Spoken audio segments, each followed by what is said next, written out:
right, can everyone hear us?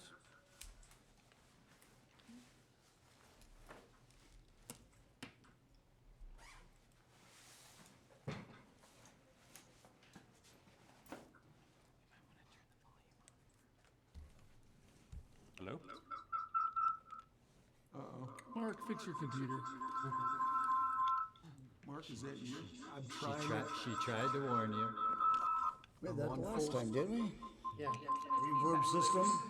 I'm gonna have, I couldn't get off my full screen there, so.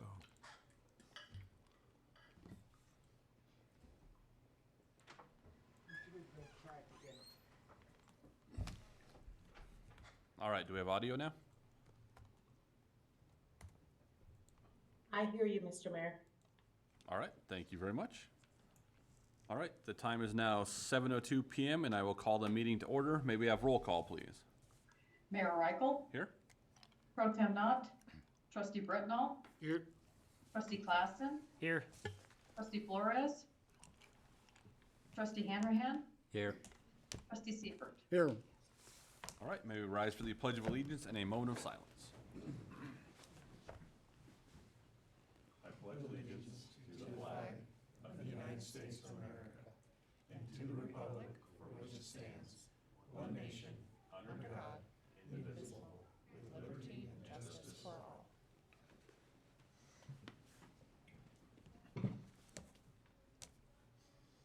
All right, be seated.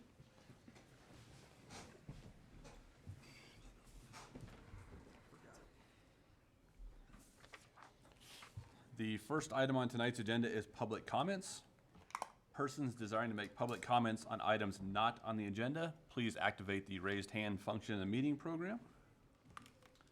Or Sheila, do we have any phone calls or emails in regards to non-agenda items? No, I did not hear from anyone today, Mr. Mayor. Okay. I do not have any raised hands, Mr. Mayor. All right. Do we have anybody that signed in with our sign-in sheet? No, sir. Okay, and nobody signed in the chambers. So we move on to the next agenda item, which is the consent agenda. It contains the minutes of the June 27th, 2022 Board of Trustees meeting and the renewal of a retail liquor license for Columbine Liquor. Would anyone like to discuss any of those items separately or make a motion? Mr. Mayor, I make a motion to approve the consent agenda as presented. I'll second. All right. We have a motion by trustee Seifert to approve the consent agenda as presented, seconded by trustee Clausen. All those in favor? Aye. All those opposed? Okay, motion carries unanimously. How about any conflicts of interest from board members for agenda items tonight? Nope. None here. Nope. I've got none either. Do we have any agenda changes from staff or council? None here, Mr. Mayor. Okay. Nothing? Nothing from board members? Okay. I am gonna invite all of you to a town outing coming up, but I'll do that during staff update. Updates, okay. All right, then the next item on the agenda is the Shop Local campaign with Jason Van Houten. Is that correct? He's on Zoom, but it's Okay. Houghton. Houghton. All right, with Align Multimedia, and I will turn this over to Administrator Lehman. And Josh, if you wanna have Cool. a seat here too. Yeah, I'm Joshua Bassett with Align Multimedia. And So- are we able to patch in Jason? I I'm here. hope so. Oh, there he is, he's Wonderful. here. Hey, bud. Okay, so let me just, by way of introduction, you'll remember some time ago, we had a conversation about how important it is for this, this idea that our online shop, how important online shopping is to our economy, and how we saw a bump in sales tax revenue during the pandemic that continues today, and how important we think maybe that is to continue. And you'll recall too that I was given latitude to jump out there and see if I could find somebody to help us kind of put a campaign together. I reached out to Align because we had done some work with them in the past, and asked them if they could put together sort of a straightforward and simple marketing plan. They asked me how much I had to spend. I told them how much I thought I had to spend. And here we are. So tonight, these guys will talk a little bit about the program that they've put together. Awesome. Thank you, sir. So when Jeff called, he said, I have a wonderful idea for a campaign, and it's called There's Nothing More Local Than Shopping from Your Couch. I actually stole that from one particular board And I- member. And I said, you know what, that's great, but I think that could be an element of a bigger campaign. So, Justin, I think it's a wonderful idea. But we did give it some thought, and we decided that the best approach for the Shop Local would be to highlight the shopping and services and dining that you have in town, but truly really hone in on the impact that online shopping has on the community, just because I'm guessing a lot of people in town have no idea. So we came up with the following. Really invest in video production, do a video ad campaign through Google and through social media, and then also take videos and then integrate them into the new website, which is discoversilt.com and discoversiltcolorado.com, and then create some promotional flyers highlighting all things shop local. And the goal with all of this, and the call to action is going to direct people to the website on a new landing page that's all about shop local. And on that page, there's going to have this information on all the businesses in town, the longer video on the shop local, just a longer video piece on the shop local campaign. And then we're going to have a register to win component where we're going to get people to register to win a gift card that will probably be $100 to shop local or to shop online, because both help the town. So there's a one-off deliverable that we built into this, and it is additional video and photo procurement for the town, because the town of Silt doesn't have any photos or videos. There is no asset library that you have. And we have a team of 2 commercial drone operators. We take photos and videos all day. So I've been telling Jeff and Nicole for the past year and a half, you guys need to invest in video. You need to showcase Harvey Gap. You need to showcase the Colorado River. You need to showcase, the businesses, the flat tops. Because we live in such a beautiful area where people from all over want to live, it's really good to highlight just everything about the town and just how beautiful it is. It truly is the center of the bullseye for the Colorado lifestyle that people love. So when it comes to the Shop Local, I actually am going to turn it over to Jason Van Houten, who is going to showcase some examples of similar programs that we've developed for other communities and other videos. So Jason, I'm just going to throw it over to you. Perfect. Thanks, Josh. Yeah. And like Josh had indicated previously, the crux of the Shop Local campaign will be based on social media advertising within the town of Silt, as well as Google Ads within the town of Silt. Really just concentrating the delivery in that town and in that geographic area, so that it really is just present everywhere people are consuming time online. And so whether they're on social media, whether they're browsing the internet, we can reach them everywhere and get a very high concentration and a good reach and a good frequency. Really trying to help change that behavior from driving out of town to do their purchasing to staying at home and doing those things online. And so the reason we want social to be the biggest component of that is simply from the commenting and the sharing component. We want it to go viral. We want everybody in town to be sharing it with each other so that they can start to realizing the benefits of what can be done when they shop at home versus going out of town. And so I have a few examples of recent campaigns that we've run of our social ads and of our videos that we've created. And I can go ahead and share my screen if somebody can make me the host. Give Sheila just a second to get that set up. No problem.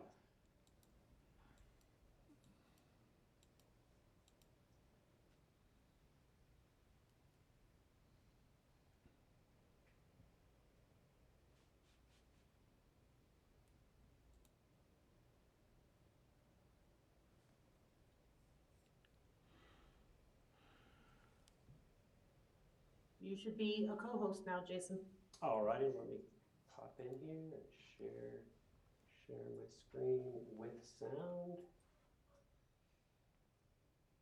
So I am sharing. Is that showing up on the screen there? That's our digital ad examples. Yes, we can see that. Okay, perfect. So the first example here is a campaign that we ran for Visit Rifle that was both to draw attention to the town resources, both locally and statewide. This is an example of what one of those social ads would look like. That's just kind of the still frame of a more extensive video that goes through once the user actually clicks on it.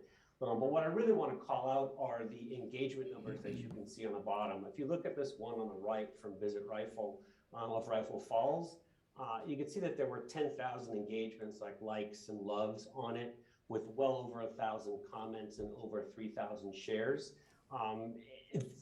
That's what you consider going viral and actually getting really, really good spread from the media dollars that you're investing.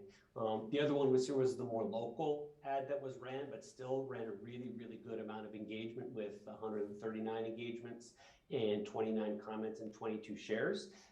So that's really what we want to tap into. We want to tap into the civic pride and really, really helping people spread the word across social media. If we look at a recent campaign that we just ran for Rockmageddon, the ad in the middle is another social ad that we ran for them that was based on video. So this was a highlight video of Rockmageddon activities. But again, this drove tremendous engagement with over 400 likes, 80 comments, and 236 shares. The two images on the outside are copies of ads that we would run across Google Ads that would be animated GIFs with multiple frames that could actually show different messaging points. And so it can convey, the benefits, just really, really just talking about, it could feature locals in the community and local stores, whatever it is, we can use animated GIFs to actually get those messages across. I'm gonna go ahead and go down to the next page here. And this is where we're gonna go ahead and highlight the videos. And this is gonna be the crux of the campaign. We've got 3 videos here to go ahead and watch. One is on Rifle Falls, one is one that we did for Top Adventures, and then we'll watch another one we did for the Grand Hogback Trail. But this will give you a good idea of the kind of work that we're looking to produce for you all. So,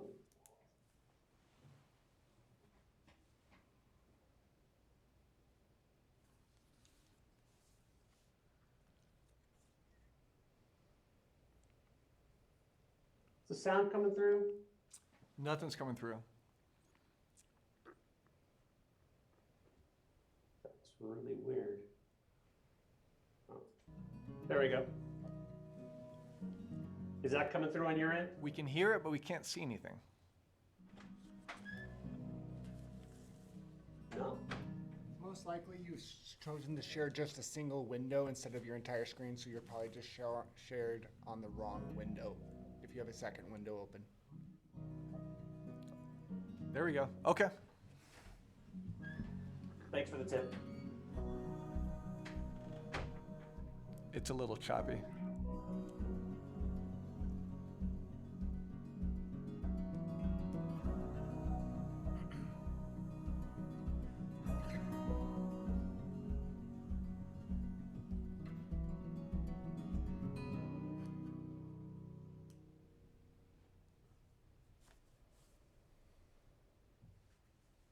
We'll share example number 2 now.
And Jason, can you fire up the long one? We can pass on the short one for the Grand Hogback Trail.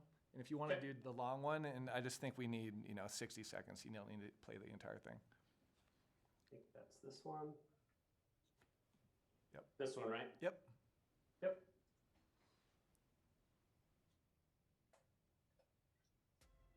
The Grand Hogback Trail is located approximately 6 miles north of Rifle on Highway 13.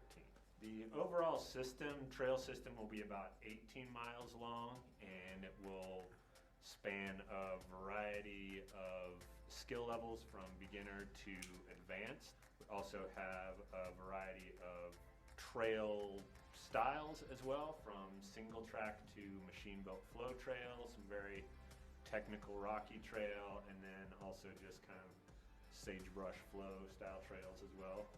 We're giving the community a non-motorized trail area that rivals Fruita, Grand Junction, Moab.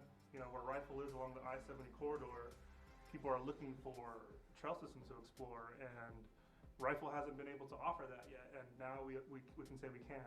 So the riding out here is classic high desert riding at its finest, with 360-degree views of the Rome Plateau, the Mams Peak, with a pretty awesome backdrop of Rifle Arch and the Grand Hogback.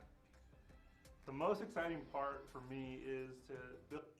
Is that all you wanted to show? Yeah, Josh? that's fine. Get, Yes, get the perfect. point of the interview and, Right. and kind of using that to highlight local business owners, really kind of tapping into that local feel. Do you want to add some more on the creative thought process behind that? No, we did get a volunteer, local Silt resident, Lindsay Williams, who is, we work with her on Holy Cross side of things. But we think that a video from the perspective of a town resident talking about shopping, that's very relatable to other residents. So. Yeah, and I think the interview component kind of talks a little bit about what we want to tap into from the shop local side. The other two, the Visit Rifle and the Top Adventures one, kind of tap into what Josh was talking about in terms of capturing assets for the town of Silt to have in their library. And so we're really kind of killing two birds with one stone with this. The other piece that we didn't talk about that didn't make it into the proposal was utilizing some type of survey engagement to gauge what people's shopping activity is. And so on the landing page that we'll be driving people to at discoversiltcolorado.com, there'll be that registration form to actually register to win a local gift card or a shop online gift card. But as a component to that registration form, we can ask a couple of data gathering questions like, how frequently do you travel outside of Silt to do shopping? How frequently do you travel online? Or how frequently do you shop online? Things of that nature, where we can kind of get a baseline before the campaign, and then see how things are shaping up after the campaign to see what that lift is and how we can measure results that way. So that's going to be a critical piece as well, for us to learn about the behavior of the shoppers in town. And I think I've got just about all of that covered. Was there anything else, Josh? That's it, bud. I kind of want to just make one final statement and then entertain the board with any questions you might have. One of the things that we talked about is just emphasizing, encouraging our folks who live here to continue to frequent our brick and mortar shops. We don't want to do anything that would preclude that, obviously. But to just be aware that when you take that trip to Rifle to the big box store, or to Glenwood or anywhere else, if you get on your couch and order it up online, it's the town that gets the sales tax. I can't be any more crass than that, okay? I'm sorry, but the town needs your support. So, anyway, what questions do you have? What feedback do you have? Do you like it at all? What's the direction? We're going in the right direction. What's the scoop? I guess, I don't know, I'm a little gun shy in spending that kind of money right now on, I guess, we spent, 3 years ago, we had a guy here and was gonna promote a bunch of stuff, and that went nowhere. The chamber were giving money, we're not getting any feedback, so, I don't know. I'm kinda leery on spending that kind of money right now and just, I mean, you know, I don't know. That's my opinion. I share your opinion, Jerry. My major concern is the 6K for the video stuff. I feel like, aligned with what you were saying, we can do a reasonably good outreach in all of those other pieces of the puzzle. Google AdWords, all of the social media, we can get some stills. There would still be a cost. It's not going from 6K to 0, but there's a lot reduced production cost for getting some really good stills, and that gets us an initial outreach, and then based on that feedback, maybe we think about video somewhere down the road. It's a lot of money up front with too many variables, too many unknowns outside of our control that are gonna affect the outcomes. The number of, you know, what was it, 333,000 delta in revenue to make up for it. That's assuming 100%. Assuming 100% of the people in the town see it and spend more because of it. The more reasonable number is about 15%. So maybe 500. So if 500 people see it and act on it, I'm doing the math here in my head, so forgive me if I'm wrong, they're gonna have to spend like $600+ per person, per number of 500, in order to offset the cost with the video. I share your concern wholeheartedly. I love the idea. It's part of what I do myself for a living, so I totally get it. I just think it's too big a spend for step 1. Maybe step 2, step 3.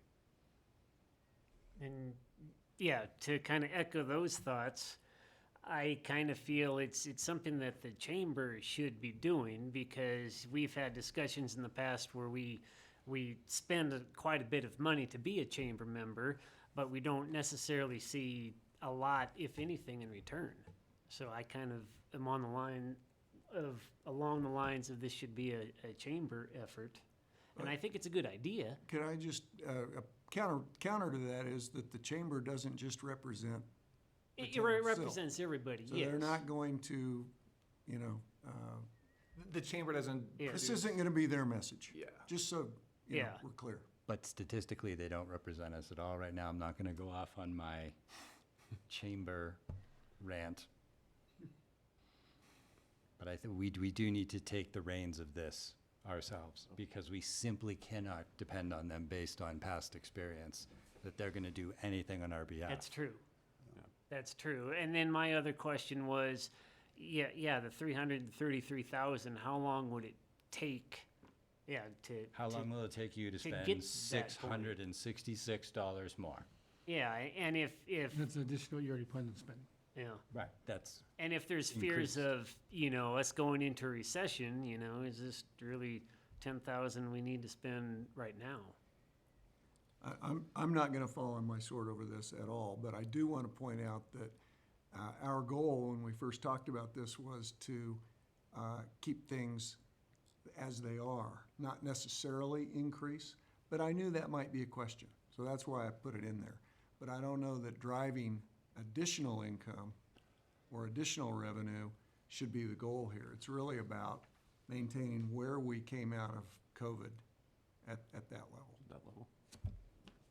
So I do, as just one question, the whole process, the geo-targeting or the geo-fencing. Yep. So you pick an area, you geo-fence it, and then your ads pop up. But when we have Come and Go, say, spending, $1 million to geo-fence our area, how often will a Silt ad come up over someone spending way more money? Good question. And Jason is the expert on that, and I'll let him speak to that. In terms of, so the plan is to have this campaign only delivered to zip code 81652. Based on, it would be everybody within that zip code would be eligible to actually see the ads. How that's going to relate to what Come and Go is spending or what Walmart might be spending in the area, unfortunately, that's not something that we can control. But our goal is to run the campaign only at 81652 to give us the highest saturation of ads that we can have. And so I can't forecast what the other folks are actually spending, but we just made a conscious decision to only serve it within the town of Silt so that it's the highest concentration possible. So out of the number of citizens in that 81652 area code, how often might they see a Silt ad? I mean, if someone else is spending millions, their ad's gonna pop up way more often, generated through this algorithm than the Silt one would. Sure. But I would say that we were looking at running the campaign for 8 weeks. Typically within a small zip code like this, with that kind of a spend, we would probably see frequency in the range of 4 to 5 times a user to actually see the social video ad. On the Google ad side of things, there are way too many variables at play for me to estimate that, but with some degree of certainty on the social side of things, we could probably expect a frequency of 4 to 5 times within that 8-week time frame. You know, it'd be a great idea. I think it is a great idea. It'd be a great idea once if like that Divide Creek thing, all that going to film that as a video to promote that. I mean, that'd be a great, anchor point there once that's going, but I don't know, right now I'm not feeling it, I guess. So what about removing the video piece then? And I'm sure that your bid would need to be updated based on that, but we're still coming in at half to 40% of the original cost. Still get the social media, still get the Google AdWords, still have it zip code restricted, still have some visual assets that can be used on the Discover Silt website and or the municipal website if we want to reuse those assets there. I feel like we're getting reasonable bang for the buck there and still have the social media piece available to us. We're really just extracting the video piece, which is 60% of the cost. The reason why we went with video is because it performs significantly better than all other types of advertising. The challenge, going back to the mayor's point though, is that those other parties are going to be spending 7-8 figures X what we are, and they're going to overlap with our zip code. The saturation is going to be very small. Well, but I would contend that using the video actually makes that creative stick out when you see a local face, whether it's a shop owner or whether it's a resident. That's going to stick out a lot more than an ad from a national chain is going to. Where if the user sees that come across their screen, they're gonna be like, hey, what does Lindsay have to say about this? Or what does this certain shop owner have to say? Why, this is cool, seeing them on video, I wanna hear that, versus a lot of ad blindness that's being set in right now from the likes of the big corporations because you see them all the time. It's gonna be much more impactful to have that local story being told. I kind of equate it to small business advertisers that are experimenting with Hulu right now. If you're a Hulu subscriber or watcher, it's been Geico and Progressive, Kroger, City Market for the last year and a half.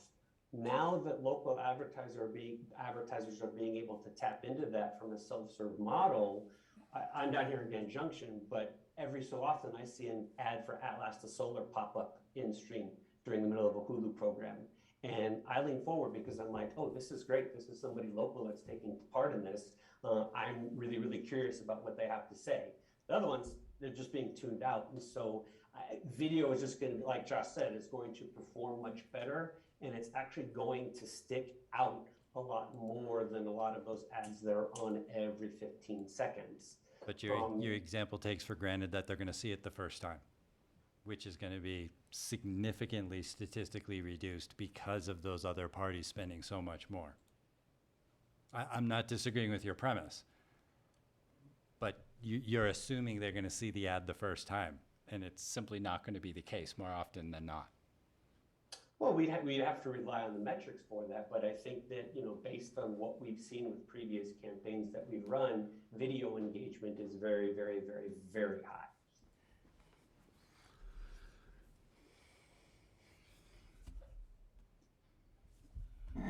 Again, I think it's a great idea.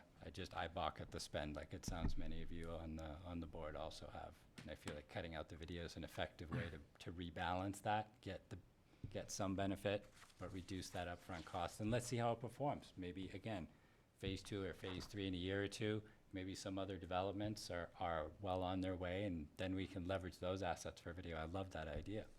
Let's make it a chapter of a larger book of marketing that we're writing. We don't have to write it all now. The only thing I would be cautious of is like when you talk about when that Rosalanda's done is we don't turn it into a commercial for them and it's not for the whole town. Because you want to spend too much time emphasizing one business or another because then it's unfair to everybody else. Exactly, yeah, I was just Oh, gonna for sure. bring But that up. that would be another asset of many. Colorado River Whereas- flies over that, Yeah. flies over the Silt Island, Harvey Gap. It becomes a more robust Yeah. video. Yeah, how do you do this without excluding a business in town? I don't know if we're going to, I don't know.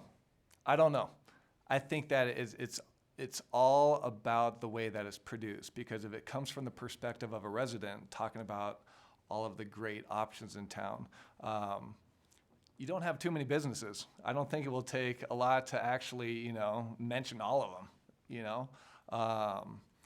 So I think giving love to all of them, that would be the goal. Yeah, and my thought is, I mean, we're doing the shop local and everything, but it's kind of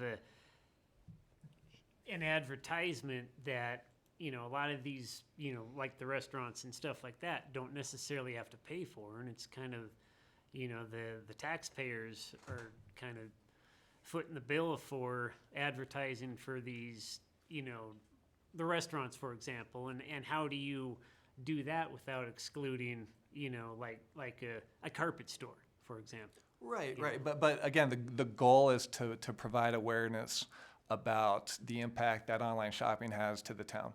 Like, that is the goal of all of this. Everything else is supports it, but the goal is online shopping. It has a massive impact because we are trying to change behavior. We don't want people to go to Rifle and shop at Walmart. We want them to go to walmart.com, go to Amazon, and purchase online because Silt gets that money. So it's not going to be highlighting. We are going to highlight the other organizations and businesses in town, but again, the goal is to really focus on online shopping.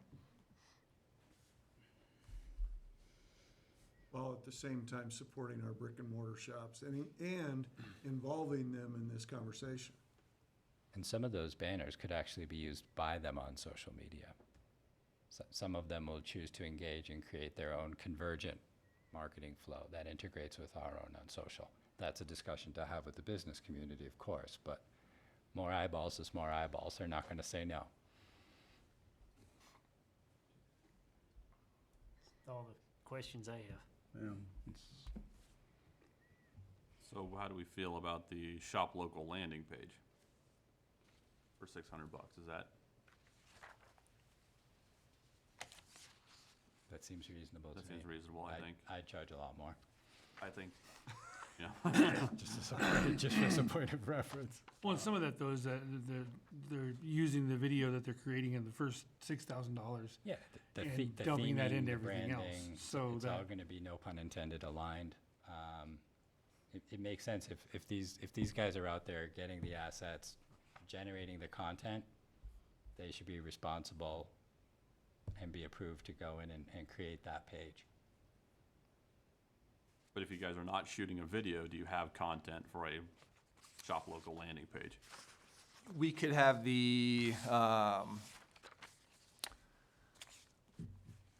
there would be enough content. We would highlight the giveaway. We would highlight, provide information on the impact that online shopping has, and just have different messaging points, and maybe promote all of the businesses somehow. But yeah, we could definitely create a shop local targeted campaign without a video component. But video's the way to go, no doubt, Well, it is, and I think. because it tells the story from go for it.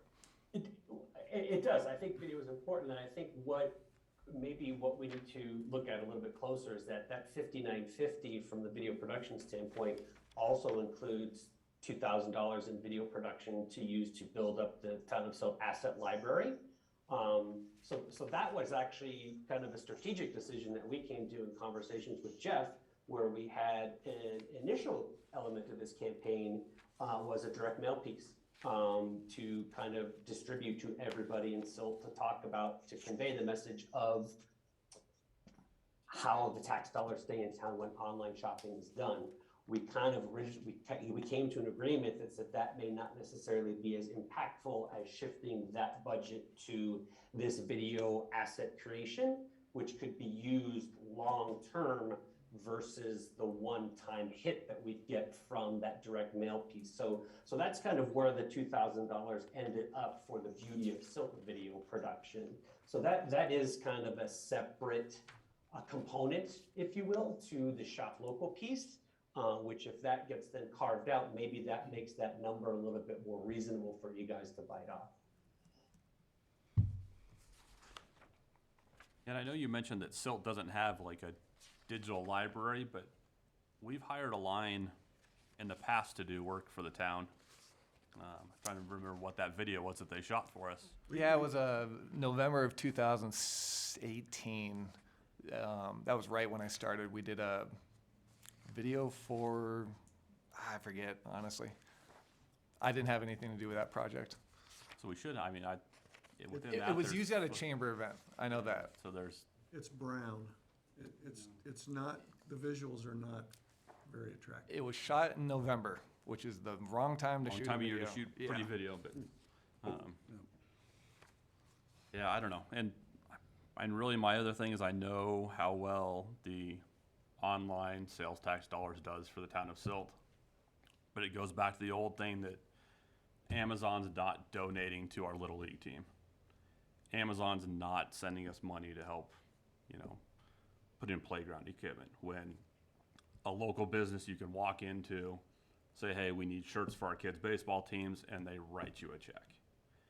I think if we spend any money advertising online sales, then the locals look at that as we're batting for the big box store and we're cutting them out. Even if we do a shop local landing page, put them in the campaign, as soon as we touch on shop online, they view it as taking money out of their pockets. Instead of buying a shirt locally, buy it online. I mean, I don't know. You just gave me an idea for a marketing campaign. And that was, that was the first thing For I the told town, Jeff yeah. when he told me the idea. I said, we have to approach this very delicately because we don't want to upset the businesses in town. We don't want to exclude them. So Right. that's why, like, it initially did start all online shopping, and then we opened it up to all businesses because I think, and that's why the shop local came to fruition, because it's like shop locals promote Silt. And then, there's just a little, it's just the awareness piece. A lot of people probably don't even think about online shopping and how it impacts the town. Right. I don't, but if I lived in Silt, I live six miles west, I would probably change my behaviors on certain things, like your basic necessities, because I know that the town's gonna reap Reap the a benefit, reap right? the benefits Yeah, of that. it's just So- hard I think it's hard to sell that to a local business owner that's invested their life in a business. Right, I honestly don't know if there are too many businesses in Silt that, that you don't have the Walmart, you don't have the one store that sells everything that people need. So that's why they do go to leave town, and that's why they do shop online. So that they will continue to do that. It's educating them on the benefits that the town gets, so. Yeah.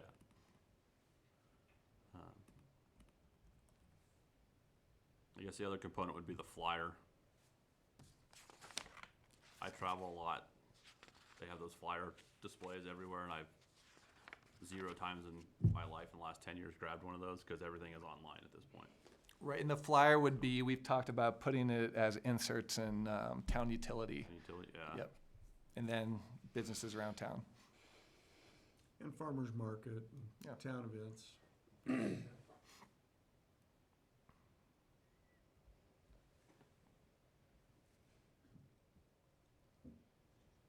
I have no more questions. Yeah.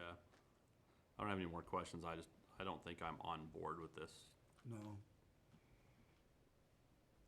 What about Align Multimedia revising the scope or the scope of work that you sent us based on our feedback. If you guys can submit that to the town, maybe we take another look at it with the new numbers. And obviously, let this conversation influence version 2. Perfect. Yeah. Yeah. And then it may not even be another, you guys coming all the way out for another meeting unless you'd want to, of course. But just even Jeff bring us the numbers, we can look at it and go from there. That's Just trying to be respectful of your guys' time. no, and I do appreciate that. I do appreciate that. I'll ask you this: is there a number that you would feel comfortable with? Because that's how we build things. It's like, tell me how much you Oh, got. yeah, no, exactly. It's, And I mean, I'm 100% the opposite of that. I've given you a task. Now you tell me what that costs. Got it. Okay. Sounds good. For me, it's not about the number, it's about the outcomes, and it's about quantifying what they're gonna be. Got it. You know, it's not about the cost, it's about the value. Would that be a better way to say it? Yeah. Well, there might be a philosophical issue here too that we might want to just flesh out before we send these guys off to go carve up numbers, and that is whether or not this is a good idea or not. The last time we talked about it, I think there was some recognition that current businesses also benefit by the fact that online shopping builds the product of the town. So the more people that come to our parks and are energized by what they see there, they may be more, they may think about moving here. They might be business customers of the brick and mortar businesses. So this is not just about, there's a lot of shades of, it's not all binary choices here. So, we're happy to go back and take another shot at it, but I don't wanna, I don't wanna waste your time having to think about it anymore if there's.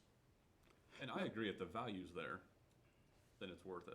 I would like to maybe see the town have someone go out and talk to some of the local businesses and see what they think about us investing in a plan that is advertising competing businesses. Do they see it as a benefit?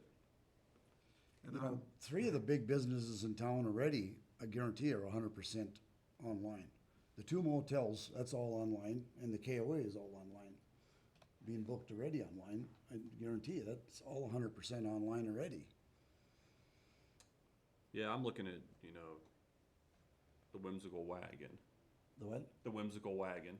Right, Businesses oh like yeah, that I know, where- but I'm just saying, the 3, so that's why, when you're talking about the other businesses, I think I'd like to see some stake in that too, somehow or another. I mean, I don't know if they'll give an honest answer. I don't know if it'll help us. well, I think some of the, when we're talking about some of the online shopping, though, the online shopping that they're talking about, that we're talking about on this, isn't necessarily the Whimsical Wagon type stuff. Cause you aren't going to Whimsical Wagon to buy your clothes that you're gonna wear to work every day. You're not going to Whimsical Wagon for that kind of stuff. Whimsical Wagon's more of a gift shop type place. I mean, that's, to me, that's what I see it as. I don't see it as a place to go buy buy clothes for the week. And just like with a lot of the other stores, but yet, so finding a way to emphasize that and having them for that in addition to the other, cause that's why like Christmas is their biggest time and stuff, cause it's more of a gift shop type, Right. a touristy gift shop type place than it is. But would that shop prefer you go buy the same product on Amazon for $12 less? Or Oh, walk well, into their of course store it and is buy what it? you buy in anything anywhere else other than her shop. I mean, So, you got those cute bears in there and.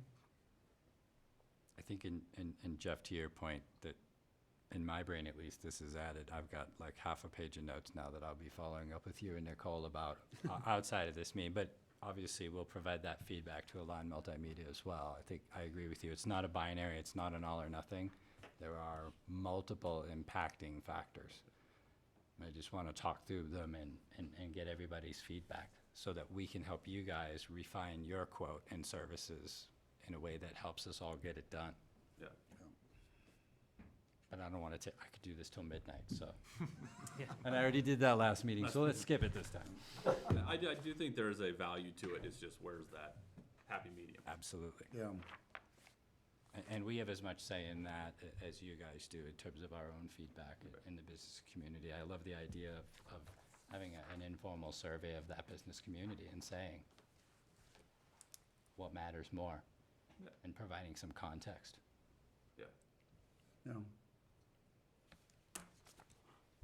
All right. Well, thank you guys very much for joining us. Thank you, appreciate it. Thank you. All right, thanks. Have a good night. Thanks, Jason. Thanks, Josh. Take care, everyone. Talk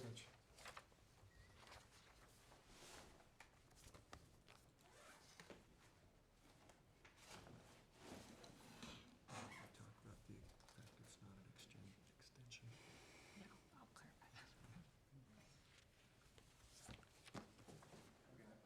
All right, have a good one. Thank you.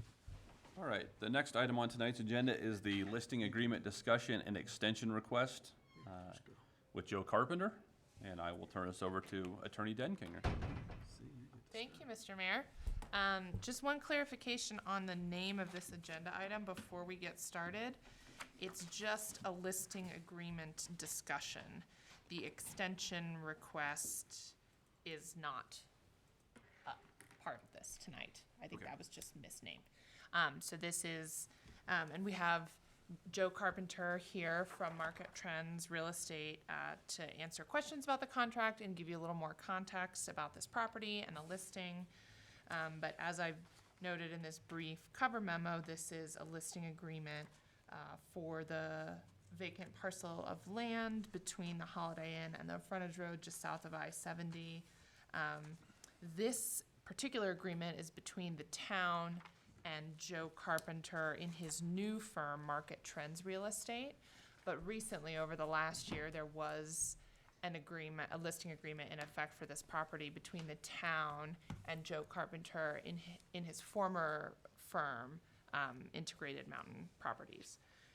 And so you can see in the packet, Joe has provided a letter explaining the price increase from the previous listing agreement. And also, just before the meeting, Sheila distributed in hard copy an updated version of the listing contract. The first page is a disclosure, a definition of working relationships, and then the second page has an exclusive right to sell listing contract on it with a date of 7/7/2022, because we had a conversation with Joe about this on Thursday after the packet went out. And with that, I will turn it over to Joe so he can tell you a little bit about this property and the agreement. All right, well, thank you. I might just add, before we get started, if it's any consolation, I think my wife does more than her share of support for the online shopping. So, first name basis with Prime, UPS. So thank you for your time here tonight. I think it's pretty self-explanatory if you've had a chance to review the information in front of you. This is for a new listing, new company. It'd be a new sign. It'll be a new appearance on the online services, MLS and others. It may seem curious that after having this on the market for quite an extensive period of time that I'm recommending a price increase. But Jeff and I have talked a little bit about this, and as the cover letter that I think you have a copy of explains, commercial land in general has been the last segment of the market to recover since the 2008-2009 real estate crash. Residential has been growing steadily since that time, and as of about the last 24 months, there's been a notable uptick in commercial land sales, particularly for warehouse and multifamily. Those are by far the two that are in highest demand. The subject property is Zone B2, which is going to be more office, restaurant, that sort of thing, which I do think, both as a professional realtor as well as a citizen of the town of Silt. You know, I would love to see a restaurant in front of that Holiday Inn Express. That's kind of been my hope and dream for a very long time, and a Silt marketplace next to it on the 12 acres. But things take time, and this particular parcel, while it's well located, it's a bit of a challenge due to the zoning in terms of the current demand for what I believe is the highest and best use for the property. Nonetheless, commercial land sales have gone up. I've cited some statistics with respect to the sales in Silt, Newcastle, Rifle. Generally considered the market that a buyer looking for something in Silt would also probably consider Newcastle, Rifle. And the price point at $299 is still, I think, a good value. Certainly not overpriced at that price at $285 per square foot. And we'll justify that price. Sometimes as well, curiously, you make some changes even if it's a higher price and it tends to get noticed. Different perception as to maybe its value because it's got a higher price point. But more than anything else, the statistics support that price. So with that, I'll just open it up to you for questions. So I guess I got a question. Do you think $299, I mean, we've got a lot of commercial for sale yet in town. Do you think, isn't that a little high? I mean, with all the commercial we've got yet for sale? I don't think it is, for a couple of reasons. Number one, it's, some of the things that are for sale in town are quite small. We've got, a little over 2.4 acres here. There's not a lot of 2.4 acre parcels in town that are available here. So that in and of itself, makes it a little bit more attractive. And again, I'll go back to the price per square foot is really, I think, what you have to look at on individual properties. And $285 is very, very reasonable. The issue is, it isn't so much a price sensitivity issue with that property as it is highest and best use. Again, being, I'd love to see an Applebee's or a Outback or something like that. And I've reached out to national franchises from the time we first had this property. We did have it under contract at one time. I would remind the board, or for those of you that were not here at that time. So we've had some interest. That was for a manufacturing company, actually, not what I would believe is the highest and best use, but it was a sale and was at a fair price. It didn't materialize in a closing, but to answer your question, I think that is a fair price, and I don't think that would be an obstacle to anybody for whom that property is suitable. Have we had any have we had any interest in it in the last year? And we had it under contract. The Landark homes that the board approved the purchase and But other sale than of. that, that was about the only one though, isn't it? That is the only one. The only one that was more than a year ago would be the people that ended up going into the Golden Gate. There were a couple convenience stores people that have looked at it for a convenience corner. So we've had moderate interest. I can't say it's been strong, but again, that's mostly because of the nature of the zoning. And I don't suggest it be changed. I think that there is some action going on that side of the river with respect to development, and as rooftops and other businesses are established and developed over there, I think it will only become more attractive as far as development for this parcel. Yeah, I'd rather see a restaurant there than a manufacturing facility myself. But that's just Agreed. my thoughts. And yeah, I had the same question about the price that Trustee Seifert had. Can you reference any other transactions, real estate transactions that would be in a similar price range? Are there any markers that have happened in the last, 2 years? Well, the second paragraph describes, in the past 12 months, I went back and looked at. I could have gone back 2 years. I picked 12 months, and really this was for all commercial land between 1 and 5 acres, I think was the search criteria. Between Newcastle and Rifle, there's only been 6 for this size parcel. There have been some sales of smaller parcels. And those were considered with regard to the price that we're talking about here. But as you can see, it's a wide range. $1.79 on the low end to $6.91 on the high, and the $6.91 was an asking price, not a sale price. So there were a combination of a couple sales and a couple of listings. Those were all sales. So I don't have those specific examples in front of me. I wasn't prepared with that, but I just wanted to show the range and show that the recommended price is well within the range. How many years has it been for sale? At least 5. I've got about 5 years of my life invested in it. I know that. Time, money, and effort. Feels like 10. Holiday Inn. Yeah, that's Holiday been Inn, and that became town. That's been, what, 10 years? Longer than that. It's been a long time. Yeah. It's been a while, but again, it isn't the the property or the location, it's the zoning, and I don't suggest changing it. It was owned by somebody else. When the Holiday Inn went in, it was still owned by somebody else. It was a few years. Yeah, it Because was somebody owned it and they sold it to somebody else and, construction company. yeah, and then they're the ones that filled it Filled it in. Yes. with the concrete and Because stuff. that's Cypress So Avenue it's- from Glenwood Springs is sitting in that lot. Yeah. It's still been Yeah. 9 years, 7, 8 years at least. Yeah, Johnson but it Construction, hasn't they been own since it. the hotel was open. It's hotel, okay. One thing I might add, and this is probably something that Attorney Sawyer might say, is that the town owns land in order for economic development. We want somebody to come in there and build a business that produces revenue for the town and some services that the town folks can use. Yes. If we have to, and they're not making any more of this land, so, you know, if we hold on to it another 10 years, eventually, so, I mean, it's not like we have a lot of money into it, we're not paying taxes on it. Yeah. So, you know, if we hold out and wait for Applebee's, you know, we're gonna be rewarded at some point, maybe even Amy will get her Chick-fil-A. I mean, it could be a good Yeah, thing. I agree, and that's why I'm kind of in favor of just leaving the price as is to try to entice, you know. But one I of think those the point restaurants. is that Chick-fil-A is not gonna be enticed by an $80,000 discount or Discount. whatever it is. They're gonna pay, I mean, Yeah. they're gonna dicker with us, Right. but why not let them start at a higher number? Yeah, because we can always lower the price, right? It's When not someone the comes to number. the Joseph, table. maybe- It's an absolutely Not fair the number. price. It is an absolutely fair price at $2.99, I assure you. Yeah.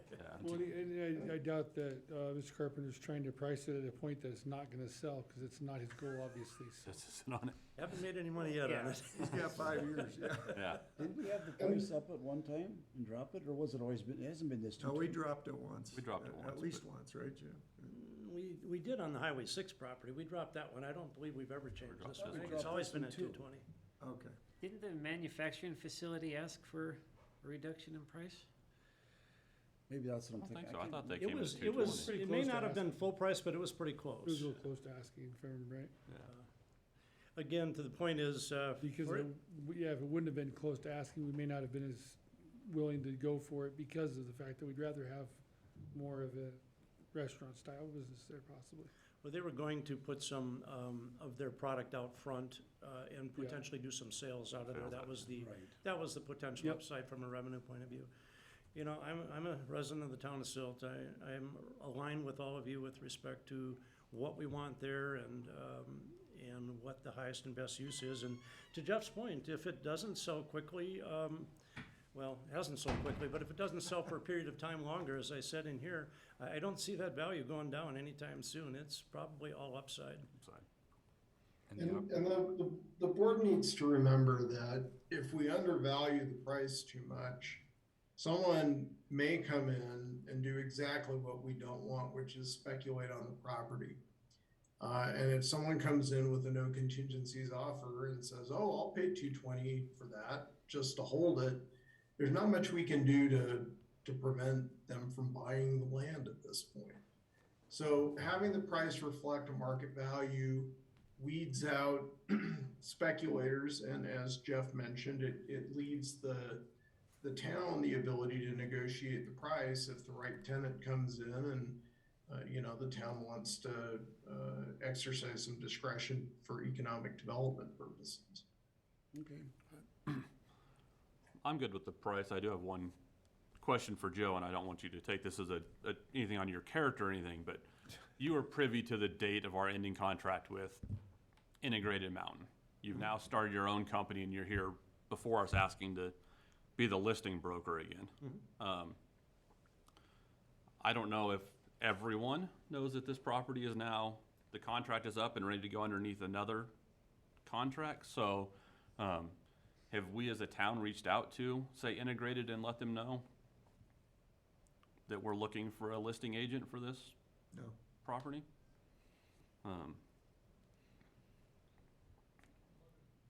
I guess. I see your point, yes. So does Integrated, you used to work for them, I don't know if you can speak on their behalf anymore. Would they be privy to know that this contract has ended and would have followed up if that's what they? wanted to do? They were, the managing broker of the firm was involved and was willing to transfer the listing, had it not expired. And you're certainly welcome to solicit other interest for listing agents. There's a lot of agents out there. I don't know honestly of any, that live in this area, and by this area I mean the immediate market area, Newcastle or Rifle, who do more in commercial real estate than I do. It's not a boast, it's just a fact. And so I specialize in this. This is what I do. I'm aligned in my interests as far as what we want here. And if you wish to solicit other interests, I certainly would understand that. Okay. I just wanted to No, get that out there No, for the I- public. I agree with what Joe Yeah. said. He is the commercial real estate guy, and he is the commercial real estate guy for the Silt area. Yep. And he lives So- here. And he lives Yeah. here. And I mean, I see your point. I agree. I mean, we might need to open it up to other solicitations just to kind of be fair, so it doesn't, appear that we're always, supporting the same, the same real estate agent. And we have, I think, looked before, well, maybe not the last time the contract was up, but the previous time, and I don't recall if we even had anybody else interested in listing it, so. I'm 100% on board with going forward with this as it is, but just wanted to make that 100% clear to the public. By way of explanation, Joe did contact me before the listing expired. We had in fact, that's why it's reflected on the agenda the way it is. It was the words extension request, because that was what we originally had planned.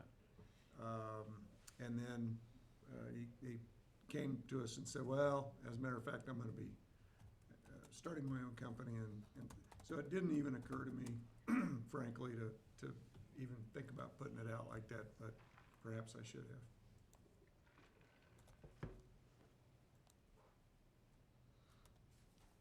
have. Is the rest of the board okay with continuing on with Mr. I have Carpenter? no issue with I Joe. guess I think he's wonder, doing a though, good do job you- for us. I was just, sorry to interrupt, Justin. I was just gonna mention, Mr. Mayor, I wonder if, should that be a standard due diligence practice where we at least put out some notice, some notification to the public at large that it's happening? Yeah, I don't know, I'm not in real estate, so I don't know. I would have, This is when Mayor Pro Tem Knott, this Yeah, is I right in don't- his wheelhouse. Where is he? I think, Come on. he may have to recuse himself from this one since he previously worked with Mr. Carpenter. Yes. I could still call him, though. I mean, I don't know about real estate. So the MLS is out there. Can every listing broker see when that contract Yes. is gonna? In fact, not only every member of the local MLS, which is Aspen and Glenwood, but these days, the MLS is syndicated, meaning that the companies that you're familiar with, Realtor.com, Zillow, Trulia, Realtor.com, Land.com, and about 24 literally that you've never heard of, they all get their information from our local MLS because we authorize syndication of that. Far and away, the majority of buyers these days, regardless of the type of property, they're shopping online, and if they're looking online, they're gonna find it. Yeah. I mean, I'd be in favor of opening up to other solicitations, but I'm just one vote. Could we do that? I guess my question was in that vein, but more specific. Do we just issue a public notice? How would that work in practice? Would I see it at the back of the Post-Independent?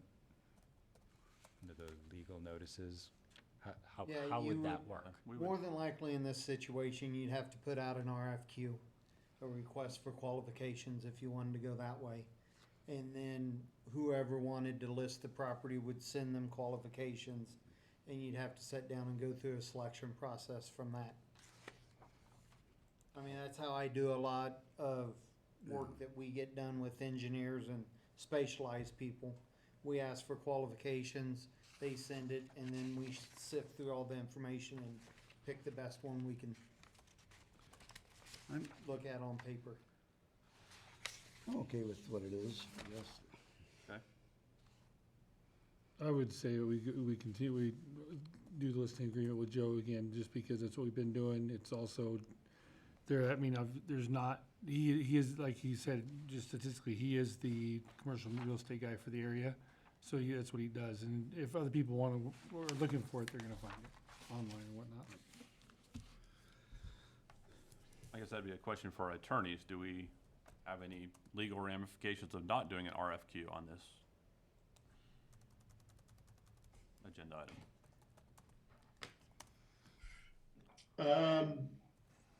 Usually when you undertake to retain services, your purchasing policy requires for services over a certain value that you do an RFQ. In this situation, you've been working with Joe for an extended period. I guess we could take a quick look at the purchasing manual to make sure there's not some provision in there that requires bidding out every so often. But I don't believe that to be the case. And I guess as an example, I would use, the services that my firm provides to the town. You certainly have the right at any time to undertake a request for proposals. But, every year when my contract is renewed with the town, you generally don't do that. So. I might also add that to the point of other agents being able to see the listing, they can also see that it's expired. I don't know in the last 11 days how many people have reached out to the town with interest in listing this property, but I'm here. Yeah. That's why I wanted to know if it shows on the MLS. I know the MLS is a pretty tight-knit group of people that see that thing, so I would think that they were interested, they would. If someone had some great idea of how they're gonna sell it and they wanted to do it, they'd contact us. Yeah. I mean, it's still gonna be under multiple listing anyhow, so it's not like you're exclusive only. I mean, it's No, still. anybody can sell it. It's open to any realtor to sell it anyhow, so. Yeah. Yeah. I'm okay with what it is. I'm okay with proceeding with Joe. Me too. I mean, Attorney Sawyer has kind of clarified the lack of legal risks, so Okay. I don't have any problem with it. All right, and then how do we feel about the pricing? I'm in favor of in increasing favor the of- price. Yeah. I'm in favor. If he feels like it's a fair market value of it, I definitely, We can always go down. Yeah. Yep. I mean, And we don't- someone's gonna come to us and say, Yeah. or they'll bid it down, and then that negotiation happens. That's why he's here. And I'm looking at it as if the price goes up, someone thinking about buying it might go, hey, I want to get this before it goes up again. some change is good sometimes. Yeah. Okay. All right. Chick-fil-A. Mr. Mayor, I make a motion to approve the listing agreement with Joe Carpenter Market Trends Real Estate with the address of 1555 River Frontage Road in Silt, Colorado, for the price of $299. Second. Okay. We have a motion by trustee Seifert to approve the listing agreement with Joe Carpenter with Market Trends Real Estate for the property located at 1555 River Frontage Road for an amount of $299,000. That was seconded by trustee Hanrahan. All those in favor? Aye. All those opposed? Yay, me. Okay, motion passes 4-1. All right, thank you very All right, much. thank you very much. We'll get a new sign order.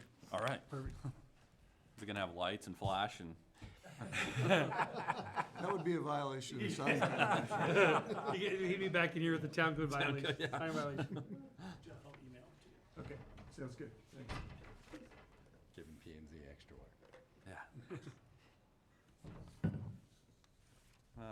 The next item on the agenda is the Mountain Waste and Recycling rate increase request with Doug Goldsmith and Bill Sira.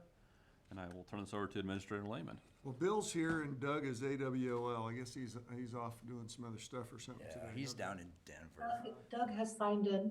Oh, how about that? Doug's here too. Oh, hey, hi, How Doug. about that? So, Bill, Sierra, and Doug, they were here a couple of months ago talking about recycling and inflation and all that kind of stuff. And I know we had a conversation then about the increase that we knew was coming, and today's the day. So I'll turn it over to Bill, and we'll let him roll with this. Sure. Well, good evening. Good to see you all again. I think it was, what, 2 months ago when we were here? Yep. So just wanted to get back and kind of firm up some of the numbers. We had talked, I think, theoretically when we were here. But Jeff had asked us to put out the schedule, kind of what the current rates are and what the 5% increase that we're asking for, what effect it would have on all the different levels that we have contract pricing with the town of Silt. And I mean, I can go through it. Do you guys have all this? I think Yes. you were, okay. But I think, looking at, on everybody's mind, inflation and the raising, expenses going up and, we're being hit with it really hard. Just a couple of examples, diesel fuel, I think we talked about when we were here before, was up 66%. We've given our team 9 to 10% raises this year already. The disposal rates are going up, everything, just like everybody's aware. So, per our contract, we have the ability to at least propose a maximum of a 5% rate increase if we need it, and we're this year, unfortunately, we need it. CPI levels are all over the board. I think when we were here in May, we were looking at 8.5% was the CPI. I think Jeff had shared some rates at maybe 9.8% on the rural CPI rate. So, but just to highlight some of the changes that we're asking for, current rates for regular residential service here, $7 a week, because we do bill by the week to the town of Silt. It would go from $7 to $7.35 a week. And then I think with the admin fee from the town, it'd go up to $8.09 a week. Senior rates, $6.21, up to $6.52 is about 31 cents a week increase. And then the different commercial rates are listed here as well, for 6-yard, 2-yard, the senior center, town shop, sewer plant, and the wastewater plant. So kind of specific on what we're looking for, kind of based on the raising expenses. So really, that's what I have, and I'll happy to field questions for you guys. I only have 2 questions, and they came up at the luncheon out at the Silt Center. Was that 2 weeks ago, or was that 1 week ago? Yeah, I feel exactly the same. Some town residents asked if Mountain Waste provided any discounts to those below the poverty level, or for those who are military veterans, much like you do for seniors, in other words. Yeah, I mean, at this point, we don't. Generally, there's a regular rate and a senior rate. It's kind of the standard. So at this point, we don't. Do you get that question a lot? No, I have not. So basically, it's going up $1.09 with the admin fee then. Per month, I believe that's It says weekly here, so you're going from $7 weekly, you're going up 35 cents weekly, it's $7.35 weekly, and then with admin fee, it's $8.09 weekly. Well, $7.35, I believe, is what our rate is, and then I don't know what your current rate is to the residents. I think the So new that's rate. with, that admin fee is our fee under then? Yes. Is that, Yeah, okay, that's what I want to clarify, so, Yeah. okay. So yeah, so from Mountain Waste, we now get charged $7. They're then gonna charge us $7.35 a week. Correct. And then we do our Right, admin okay. fee on top of that. I just yeah. wanted to make, I thought, Yeah. Okay, that was my question. I thought that's what it was, I just wanted to clarify. Is the admin fee just a straight percentage of the fee 10%. year? And that was contemplated a few years ago, maybe 3 years ago, through a pretty exhaustive look at what it cost us to provide the service. Do you guys do the admin portion for any municipalities? Do we do it for others? I mean, Yeah. as far as us bill it? Yeah. I don't know, Doug, are you on? I'm not, obviously, I'm relatively new here. Doug, are you aware that we do? Is he there? Did he leave me? He's still here. I've asked him to unmute, but I don't know if he's paying attention. Well, that's typical. It's hard to get good help. Yeah. I honestly, I do not know that. I'm guessing that our 10% administrative that we charge those probably less than what they would be charging if they were doing it separate. I mean, it Yeah. just seems pretty light. It's a pretty reasonable rate, I think. Well, it's already does so many other things for us that it just is one more task versus a separate task. Oh, sure. I think we did If you ask, see at the bottom, gentlemen, our current monthly rate with our admin fee is $33.37. It would be $35.06 For a month, yeah. for the month. So it's like $1.69 that it's going up per month, per resident. And that's waste management's fee plus our administrative fee. Correct, Yeah. And that's just the standard residence, so for seniors, it'd be a little bit less. correct. Perfect. And does the town's admin go up automatically? It's a 10% on top of what they're charging, so it's just. Oh, slight okay, cut. So okay. it does slide up. Yeah. And that's for us to, you know, pay the bills, to add trash to the, accounts and maintain all that. That's just Okay. a little admin fee for us. and that's established by ordinance during the budget season as Yep. part of that big list of Okay, fees and gotcha. so forth. Yeah. And to answer your question that Bill was struggling with, I think we asked that question when we were talking about this. What would it cost for them to do the admin? And I think the answer at the time was, we don't do that. Yeah, so if they were to do it, it would be a lot more. Yeah. Yeah. I I'm suspect. guessing it would be more than 10%. Yeah. Yeah. Okay. And if you'll forgive me, it was Doug Pratt that's on the meeting, not Doug Wilson. Oh. I just saw Doug, so. Well, that makes more sense. For Doug, okay. You asked to unmute me and I declined. Okay. So Amy, that 3506, that's the regular rate, that's not the senior rate, right? Correct, senior rate would be a Correct, little bit it's smaller. not the senior rate. Okay. Yours I is just- cheaper, Jerry. So yours would be, exactly. Ouch. Just, Do you need me to calculate that out for the month for you? No, I can figure that, it's what, in that, it's, 2868. yeah. I just didn't have it in front of me, so I'm just curious. Okay. Yeah. And I think this is one time where a 5% increase is actually a deal to the town, looking at Based on what what they're, the inflation is fees at that they're, and what they're now being- paying. Yeah. This is just another cost of living going up, but it needs to. Yeah. As much as I hate to see anything for the residents go up, because we all pay enough for everything else too, but they need to be able to stay in business and do their jobs and take care of their people that People and- work for them. Yeah, I want to make sure they're coming over here every week for sure. Yeah. Yep. And they do a great job Absolutely. of trash and recycling service in the town. Good. Our neighborhood in particular makes it difficult for them sometimes with folks parked right Oh, in with the front of cars the parked? barrels and in the way and stuff. Oh, and sure.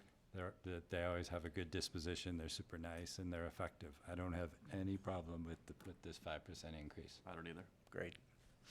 So we'd be looking for board action on this contract, just Okay. have you, So, Mr. Mayor, I'd make a motion to approve Mountain Waste and Recycling's rate increase request, as presented, Second. another 5%. We have a motion by trustee Brittenall to approve Mountain Waste and Recycling's rate increase as presented, which is a 5% increase. Seconded by trustee Hanrahan. All's in favor? Aye. All's opposed? Motion carries unanimously. Great. All right, thank you for Thank being you, here. appreciate This it. is the second year in a row we dodged the bullet, because last year when we did this, it was right afterwards that. Yeah, Oh, that yeah. everything shot way spiked, up, yeah. so I think we went maybe 2% you're last welcome. year. Thank So when is our next, We're batting 1,000. our next contract is next year? Yes. I believe our contract, This is the second year of Of the- two contract renewal periods, so Okay. yeah. So I guess if someone can remember for when this comes up next time, the military discount, the veteran discount, maybe we can put that in the So we could possibly talk about. contract. That'd be the time that we'd have to negotiate that. I think it's a great idea. I was surprised that you don't already do it, and I was embarrassed that I hadn't thought of it the last time we had the conversation when someone asked me about it at the luncheon. Oh, yeah. I'm not saying we would be opposed to it. I just don't think it's something that we, surprisingly, maybe not a whole lot of demand, at least not in the circles I've been yet. Do a survey. Not till Or now. ask, Maybe guaranteed. surprised.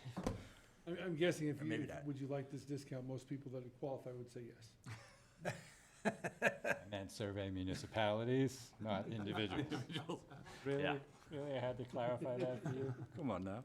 Well, I can bet that Sheila's already written that down, and so we'll have it as part of our conversation next There you year. go, next year. Sure. Okay. Well, thanks very much. All right. Thank you very much. Appreciate your time. Thank you. Thanks, Bill.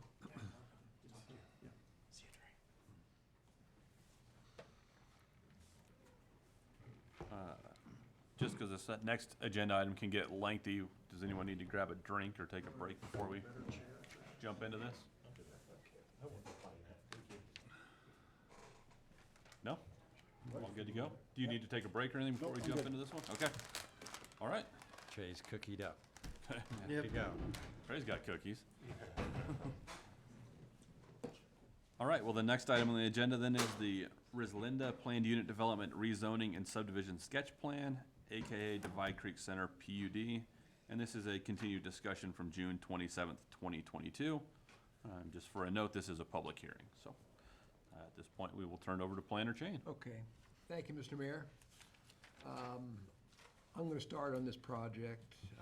In the presentation tonight, we do have Mike on the line, and the applicant is here in force tonight, and also the project engineer and owner Dennis Kruth are remote, so they are also here to answer questions.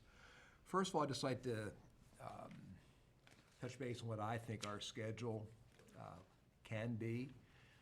First of all, tonight is to continue to work on the open space discussion that we had and try to finalize information on the sketch plan and perhaps take some direction from you. On July 25, Mike and I are looking at the first reading on the PUD ordinance and that PUD zoning guide, and then start working on the updated annexation development agreement. And on August 8th, potentially we could have a second reading on the rezoning and PUD ordinance, and then also have a resolution approving the sketch plan and an amended annexation and development agreement. I know it seemed like last meeting we could talk a whole lot about open space for a long time. We tried to get together last week and did not have that opportunity. But we met today virtually, most of us, for a little over an hour, and I think we made a lot of progress. We think we have, we're working towards a solution, so I think what I'd like to do, if we can get me being to share the screen, I will take over and give you the results and a quick summary of our discussion today on open space. And then Doug, anybody else on your team, or Mike can add on, and then I'd like to go pretty quickly to the sketch plan and try to make some progress as we can start working on the more detailed agreements later on. So, Sheila, I'm going to try to, this will stop other screen sharing. Okay, I'm going to do that. Where is it? Okay, can we see? That is not up on the screen. Okay, let's try that one more time. Share screen.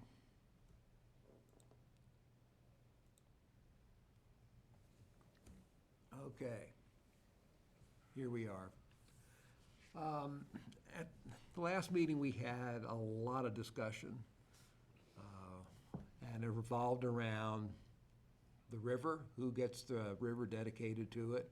It had the use of the island. We also talked a little bit about perhaps some pocket parks in various parts. There's a multifamily area here, right here, tract 1, which is up for the possibility of 72 units. And then there's also about 60 units that could be here in the mixed use area. I went out again with Jeff last Tuesday and looked at the island area again. And it was pretty interesting. That's the third time I've been there, and it's a lot different this time. I mean, there's, the water's back in the channel. It's basically slow, it's basically stagnant. There's a lot of vegetation. It was really hard. It was hard for me to get around, and I usually find swamps and other areas pretty interesting. I mean, if I go to Louisiana, I try to get a 6-hour tour in a swamp. But what this led me to conclude, and this is from my standpoint, not for the rest of the team, that perhaps the town could be served by some alternate open space besides having this part of the island sort of dedicated or have the majority of use by the town. There's a lot of vegetation, it would take a lot to clean up. There'd be some maintenance involved, and it was hard for me to walk around, and I'm still pretty agile. So I just don't know how useful that would be for the town, and I'm also trying to read into your minds, because a lot of times we've talked about some of these projects, you wanted some active open space. Another issue we came across, which we discussed earlier, was the backside of this BLM property, which would be about an acre. It is usable to some degree, but there's not much property between the edge of the bank and the border of that property, and it would have to be protected. And then we talked back and forth with the concerns of the applicant about the uses on track 5, 6, and 7, and how they would like to make sure that they have the uses they want from people coming onto the site. What we came up with was perhaps all that island would go to the applicant, and then right here, which is track 6 and 7, the event center, I believe, is on 5. 6. One of the concerns was where should that boundary be? Should it be up where the 100-year floodplain or the high water mark is here, or perhaps the low water mark, which is down there? This is the center line of the river. And after some discussion, we thought perhaps it's best that the applicant get the island, and then the area between the low water mark and what you call the high water mark here. There would be some restrictions on the covenants to sort of maintain the floodplain area, and it's more a passive use area. Fishermen or fisherwomen and whatnot can use this along the low water time of year, and then the town would get the open space, which is really the river bottom all the way out to here, as well as the land which would hug up to the BLM. And staff think that's pretty important because we think the river is important, and also this is our water source. The applicant this way could have full use of 6 and 7, with the exception of that area here, which is in the floodplain. They'd have more control that they want over the island area, especially the east part of this island area.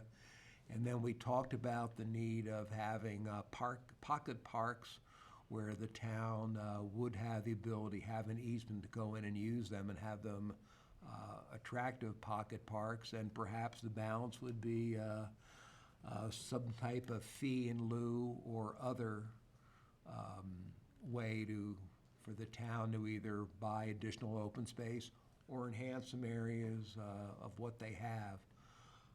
We also talked more about the pathways here and cleared up some of these ideas. We think we have better crossings for the path that will eventually be coming through in this area. And we also talked about the possibility of getting a trail down here and a path with the ability to go underneath the bridge, and depending on how the trails line up in the future, at Holiday Inn, as well as the Lova Trail.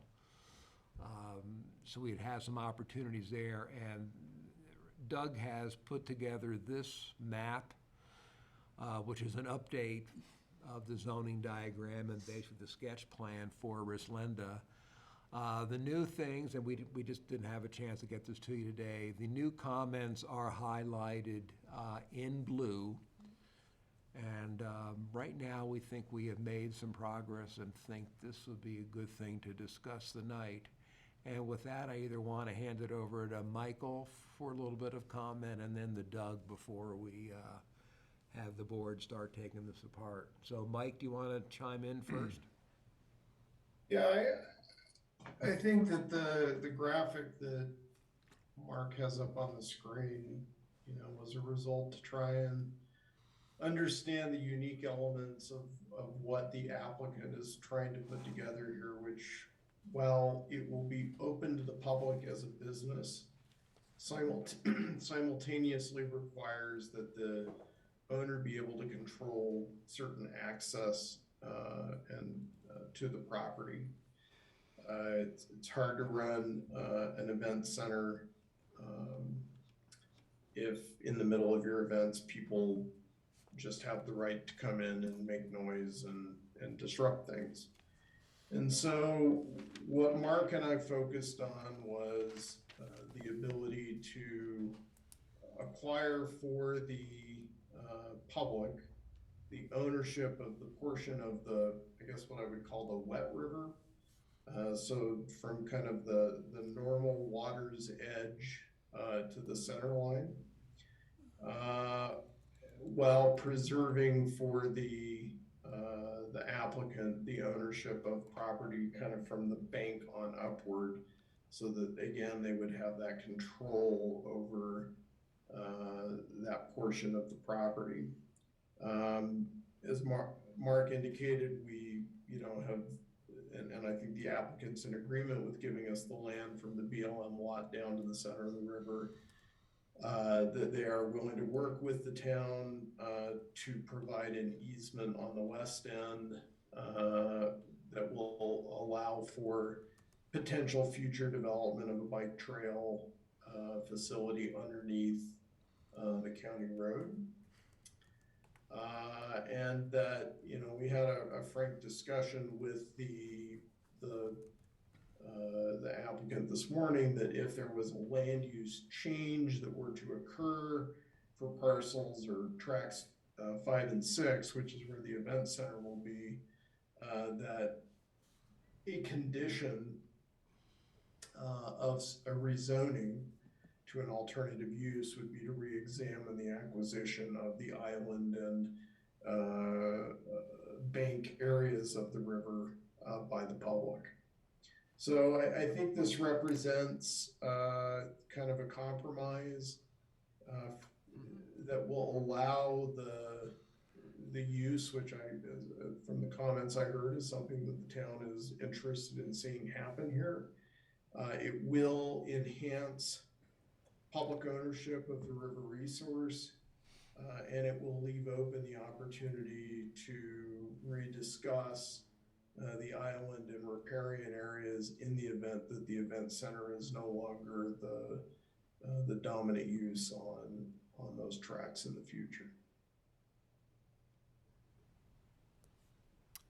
Okay, I think that was a good recap, Michael. Now, Doug and Mitchell, do you have anything to add or correct? Because I'll just there's add still a lot of moving parts today. Yeah, just some of the text is a little hard to read. I won't read through it, but just to be clear, we're looking at 15.1 acres for the island area recreation open space, which would be available to Rislenda guests, which includes if the public comes in, buys a sandwich, they want to eat it on the island. I mean, it's not like some exclusive resort. It's people come in, they want commercial activity on the property. The guests are able to use the island and the open space in that regard.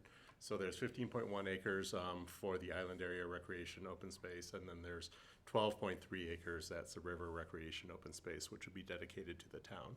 So the town would get, basically in blue, is a 12.3 acre parcel.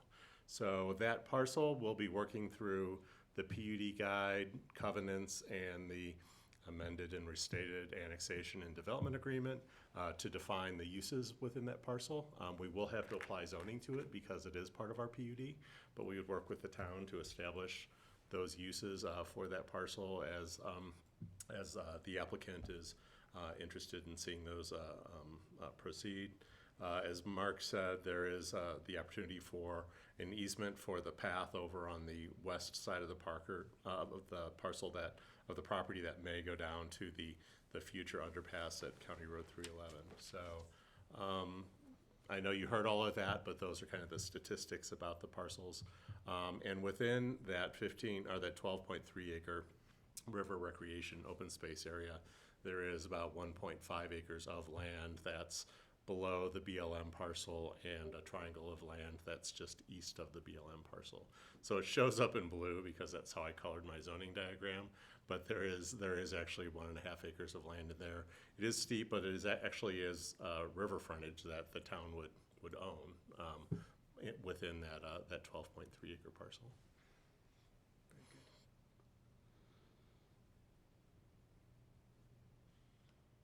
So, I guess I'm gonna throw something out. I went out there and looked at it, kinda just drove by there.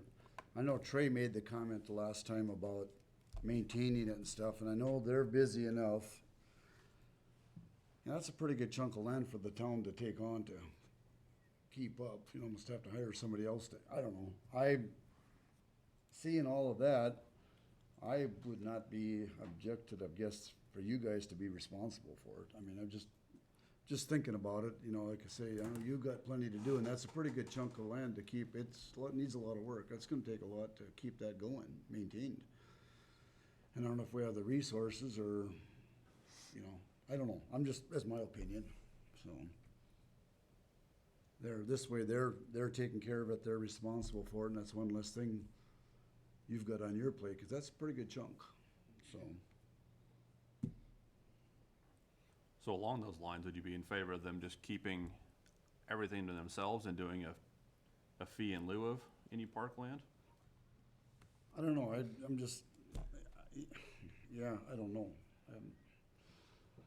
I'm just trying to think of some options, but, yeah, that'd be an idea, I'm not sure. That's a thought. Open space is kind of an either or, isn't it? Or is it not? This is almost a case of that's more like a mixed use. There's a private usage of it and an implied, I don't want to say fee, but an implied prerequisite to get onto the land is that you have to buy something. That to me says it's not open space. If I could comment, when we were talking about having a couple acres of that island area like we were 2 weeks ago, now that could be a lot of work, but just having the river itself, I don't envision much on the back of BLM, if at anything, in this area up here. This is sort of riparian vegetation anyway that helps protect the riverbank. So I don't necessarily think there would be a lot to take care of along this river's edge itself. I just don't see it. And I would look at tract 6 or 7, which would be the feature of Ursulende, their uses on this property.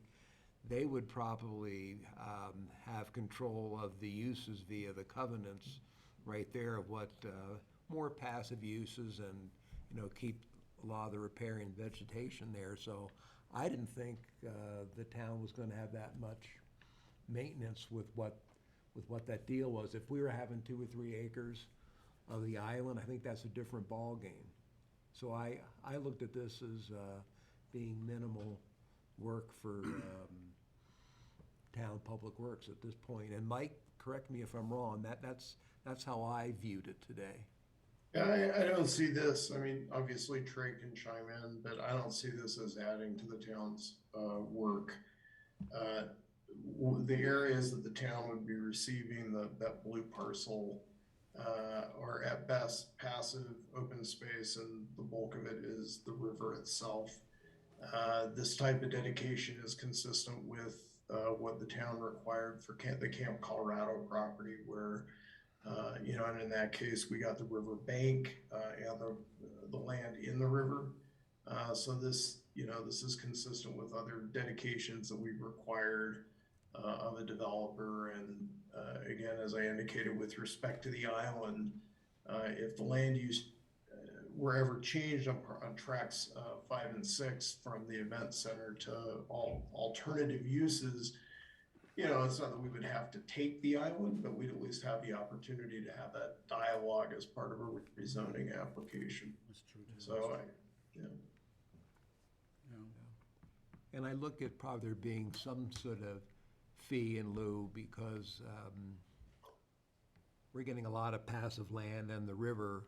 I know you have an interest in having more active parkland. I still look at there being probably 2 pocket parks in there, which the town would have some use. And I can't tell you right now how all that's gonna develop. I don't even think the applicant knows. This is more like,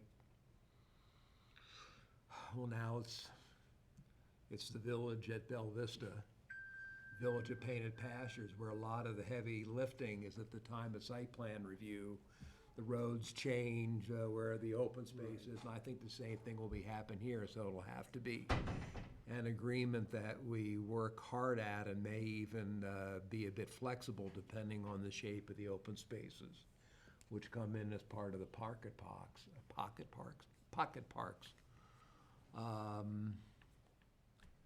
So And anyway, I think, guess I've can talked I enough now. chime in to support Pardon? that? Can I chime in to support You bet. that? I mean, the you know, process would be, we would implement commitments to those parks in our PUD guide or annexation agreement, or both, you know, whatever the case may be. And then when site plan review happens, the commitments for those get fleshed out in, you know, where they're located, how big they are, what types of playground equipment, whatever they develop as. So we'd have to get the commitments into the PUD guide and the annexation agreement, and then ultimately the details that would come out with the site plan review for these projects. Tract 1 is being planned right now for 72 units. So with that, there would have to be, you know, what is the appropriate pocket park associated with that? Where is it located? What kind of amenities are associated with it? So that's how we would bring it forward. And with the riverbank and stuff, really it maintains itself. Right. Yeah. There's not a lot of work that we'd have to do down there on that. I think a pocket park over there only because there's gonna be 72 residents with a little playground or something might be beneficial for that area. But if you're doing you know, and also I see the value of the fee in lieu of parkland, because you saw we went to the county and got money to help redo some of the parks. That's gonna help, but we've got a lot of parks that we could use that money to redo playgrounds and stuff on as well. So, I mean, either way on that, I see it beneficial for the town and not adding a whole lot of more maintenance.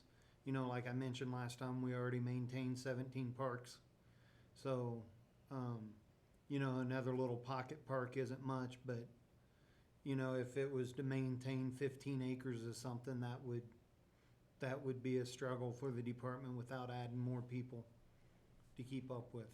Right, that's, So Planner Chain, you're saying the town would get the river and some sort of monies also? Or just one or the other? That's what I foresee, no, getting some sort of money, maybe not 100% fee in lieu of, you know, but some, if it's not, you're interested in active parkland, you know, if there's an easement on these pocket parks, but they'll be probably relatively small, and I assume at least the one on Tract 1 would be geared more towards youngsters as, you know, that's tax-supported, you know, multifamily housing. So I was trying to read into your minds, and I thought there'd be some type of fee in lieu of, but not as if they weren't given any open space at all. They would definitely get credit. I don't know what that dollar amount is. I mean, today I was worried more about crafting a concept where we could come in here and be on the same page rather than what a dollar figure was. Yeah, And I mean, I would be in favor of something like that. yeah, and this is step one. I think we are on the same page right now, at least. okay. And I would like to qualify a little bit, besides the 15-acre open space piece, which I know has private portion, it's really a private open space piece, but visually it's open, it's really open for recreation, even though it is private. Then the public aspects of the river corridor, that's 12 acres. We've also committed to a regional trail that runs south of the frontage road, so that's open to the public. And while that may be a linear park or a linear trail, it still is active bicycling, walking, running, jogging. It may not be playground equipment, but it's certainly activity, recreation activity associated with that. So, so we've between 27 acres of open space and river corridor combination, regional trail combination, the potential for a trail to get down under the 311 bridge, a community trail that runs within the project. We have tried to address recreation with this project. We do recognize that we will need some smaller parks related to the residential uses, especially with families. So we would like to incorporate those. If for some reason there's monies that are needed beyond that for the town, I think it's something we need to talk about, but this is largely a recreation-oriented project. That was the whole goal. So just wanted to maybe get that out there. So that 12.3 river parcel, will that be 100% dedicated to the town? Okay. Yes.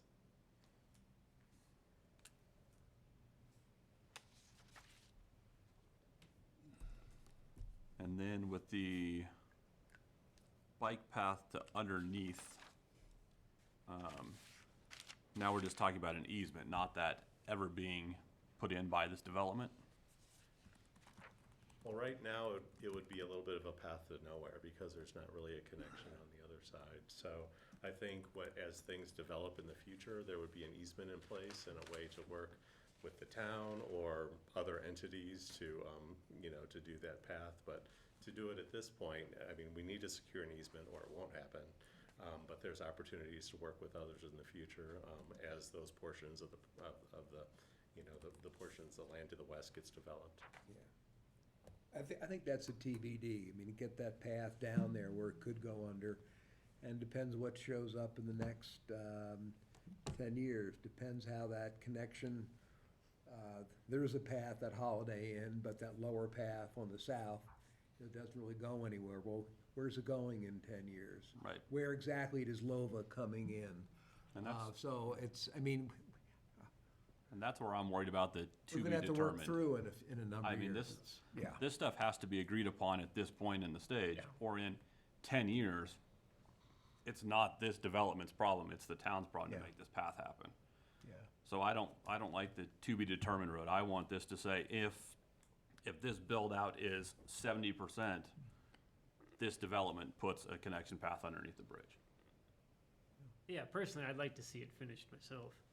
Just because, Holiday Inn Express did spend the money to do their path. And then, yes, it might, and, it's been there since, 07, 8, 9, somewhere in there. And yes, it doesn't go anywhere right now, but someday that 15 acres sells, and it will, because the town will ask those developers to, continue the path down there. So someday it will. It may not be today or tomorrow, but, someday it will. And I agree with the mayor. Instead of waiting for this to be determined, I'd like to kind of see it done before we get to that point. I like this whole idea. This is an amazing project to happen. But to me, right now, all we're working on is to be determined. We don't know what's happening. We don't know how this is going to phase out. We don't know what's going on here. And without all of those answers, I find this very hard to get behind. Because every time we discuss something, we'll work on that in the future.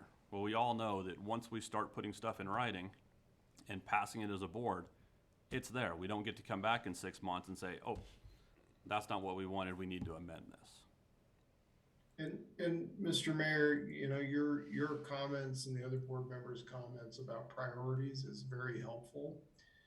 So, today's discussion on this matter, we're going to ask you to continue the public hearings until the next meeting. we are taking your feedback not only on this proposal, but Mark is going to talk about the sketch plan components to it. And the next thing on Mark and my and Jolie's task list is then to kind of outline the priorities for amendments to the annexation and development agreement, which at the next council meeting, we would be coming back to you as a board with our initial thoughts on that for your feedback. And as part of the implementation of an amended annexation agreement, we have the ability to nail down items like you're discussing. So this is all timely and very helpful. Yeah, because I think sometimes what we've run into in the past and what boards have seen, the mayor's seen in the past with boards is, or the situations, not saying that you guys would do this, but to be determined turns into to be dodged, and it just doesn't happen. To be litigated. Yeah.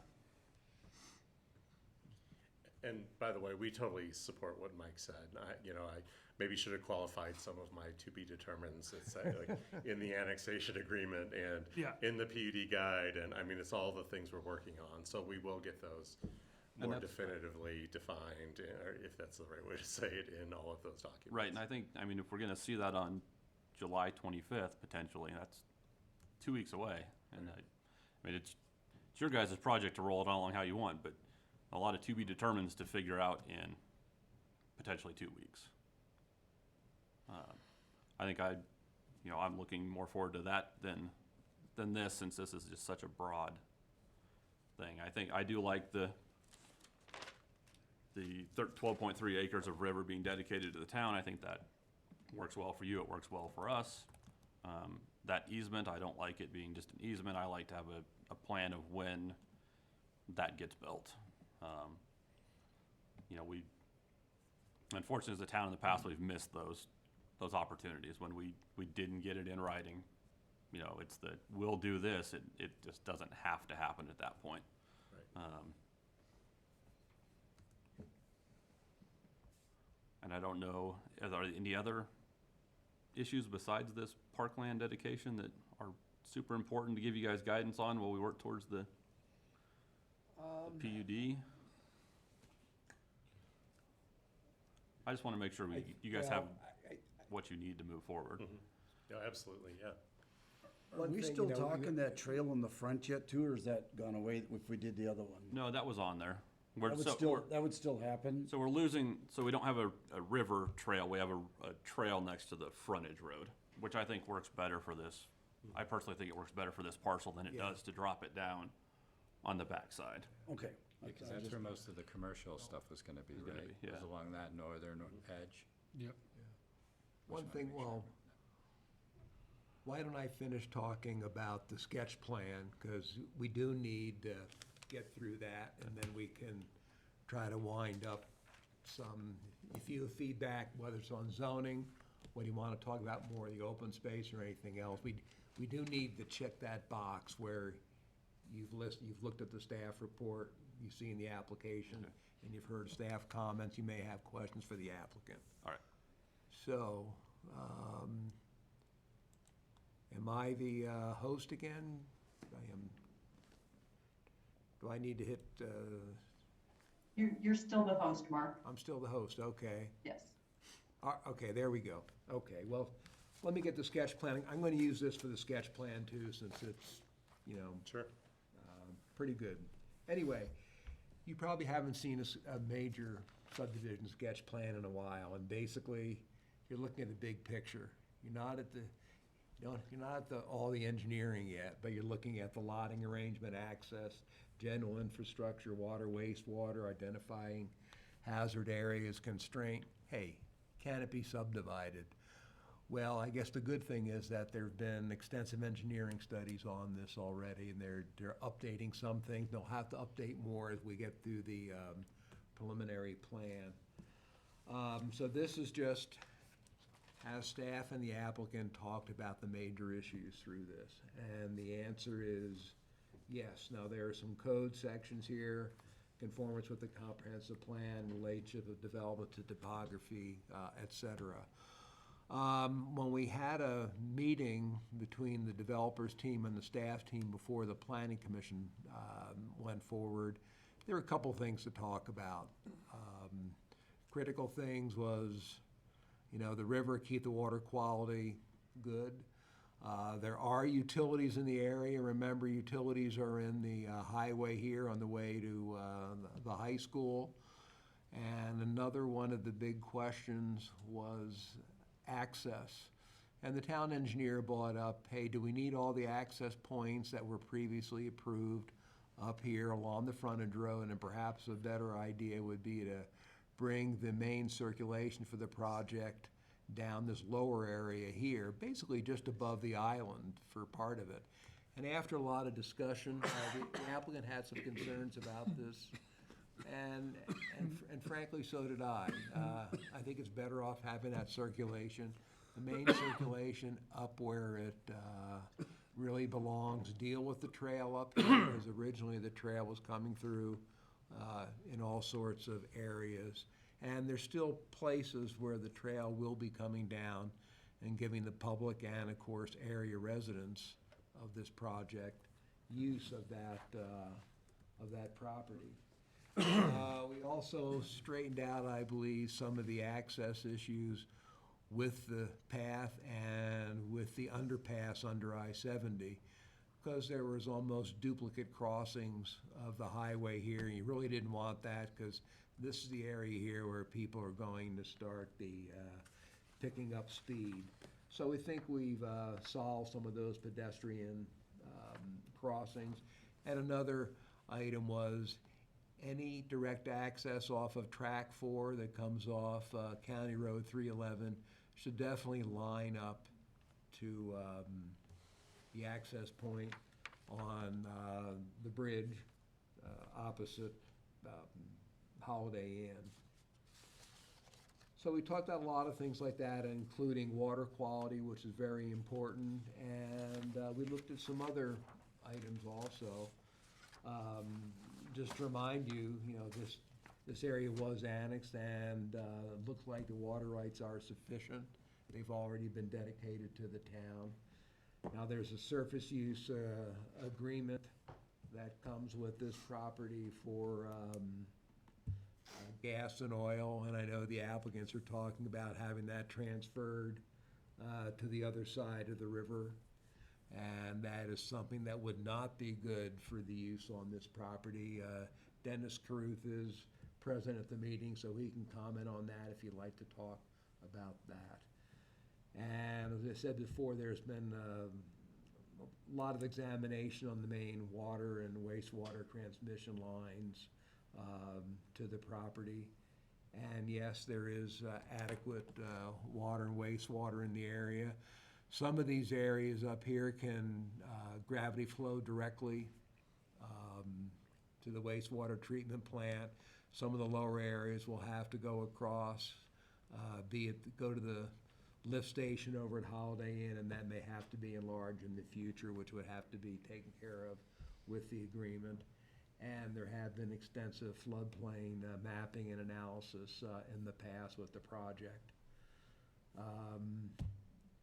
So basically, the staff finds that the applicant has submitted a sketch plan that's met the guidelines contained in the town code, specifically section 16.04.030 E1 through 6.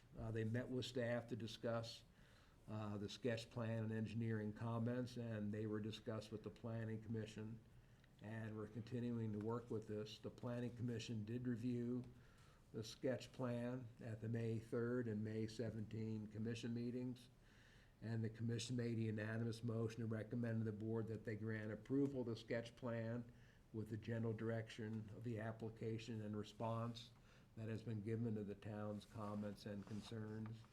And staff's recommendation here is that the board approve the sketch plan application.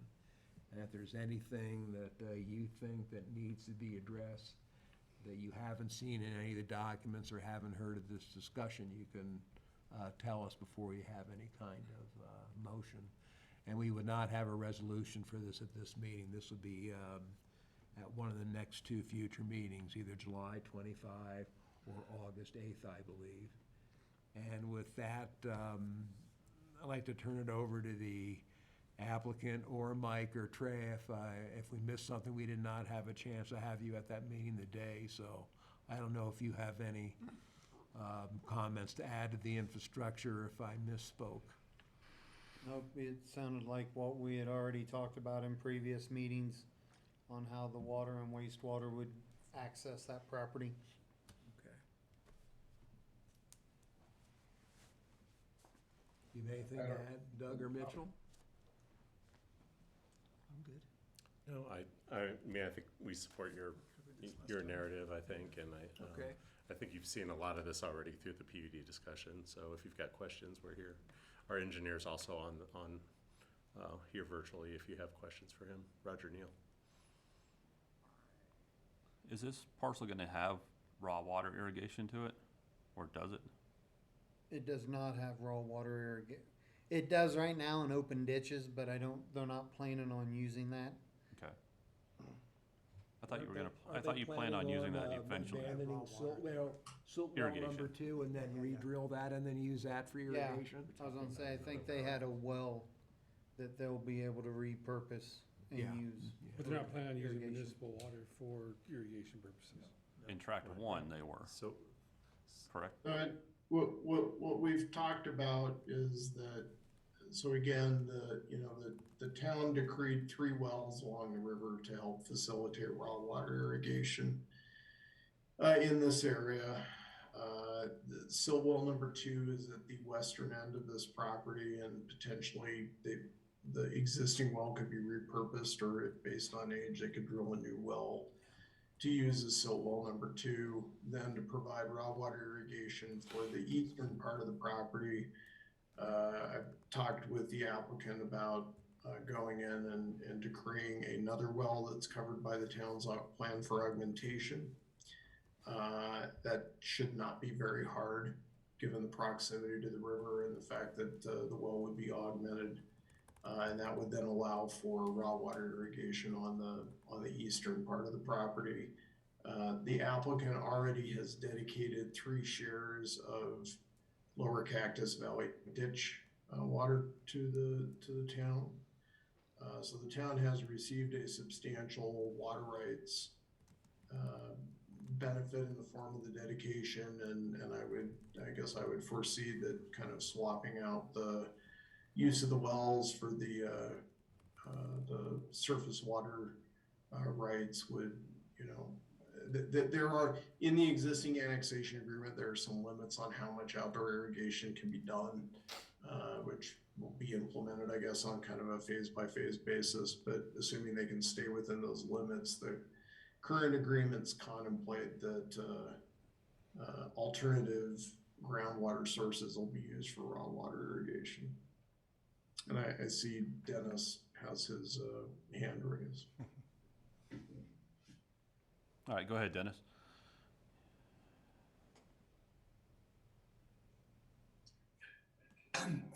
Thank you all. The couple observations I have is, one, it's likely that the well number 2, the one that Mike talked about, if we were to place that well more in the center of the property, it would be able to serve all of the property, including Lot 1. So I think it's possible that we can handle all of the raw water irrigation out of that designated well that's already adjudicated.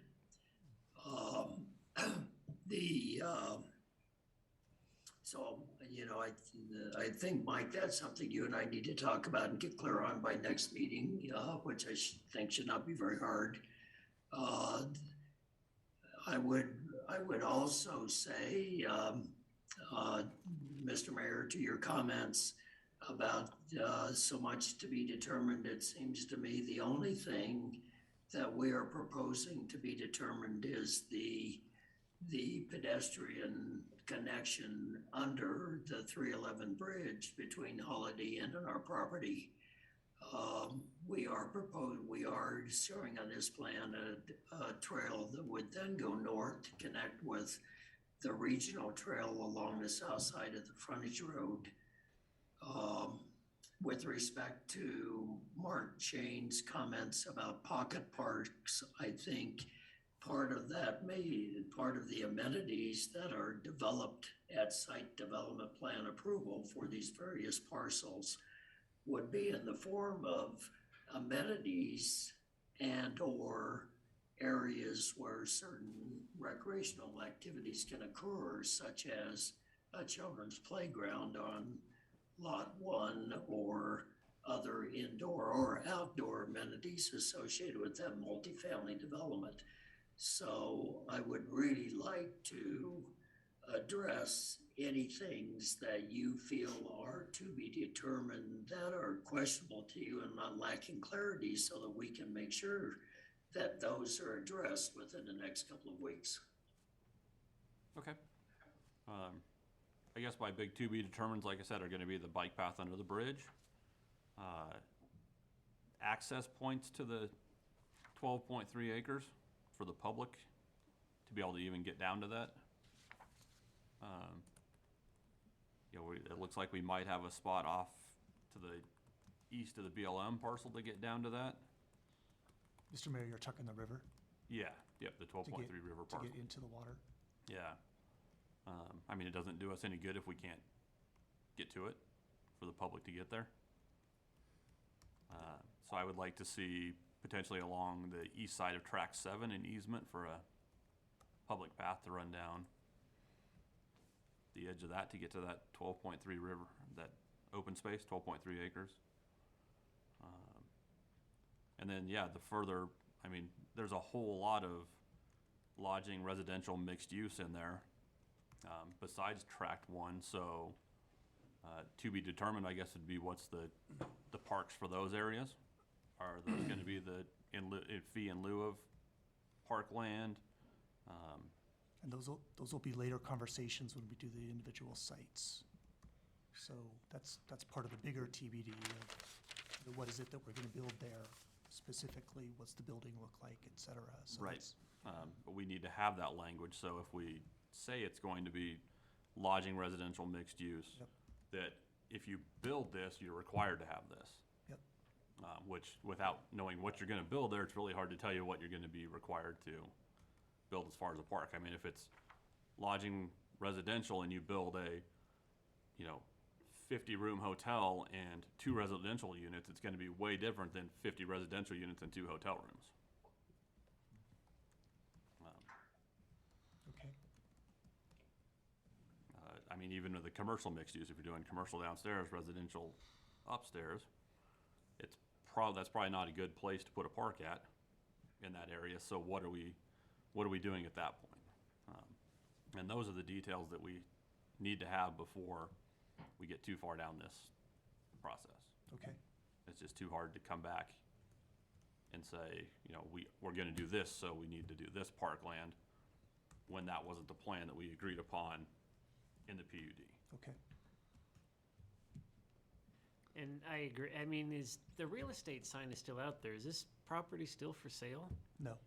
Okay, I just didn't know if it was for sale and, things could change, before we're done with the discussions. Yeah. I guess that would be another point I'd like to make as part of the discussion on the path underneath the bridge was, well, the Holiday Inn path ends nowhere.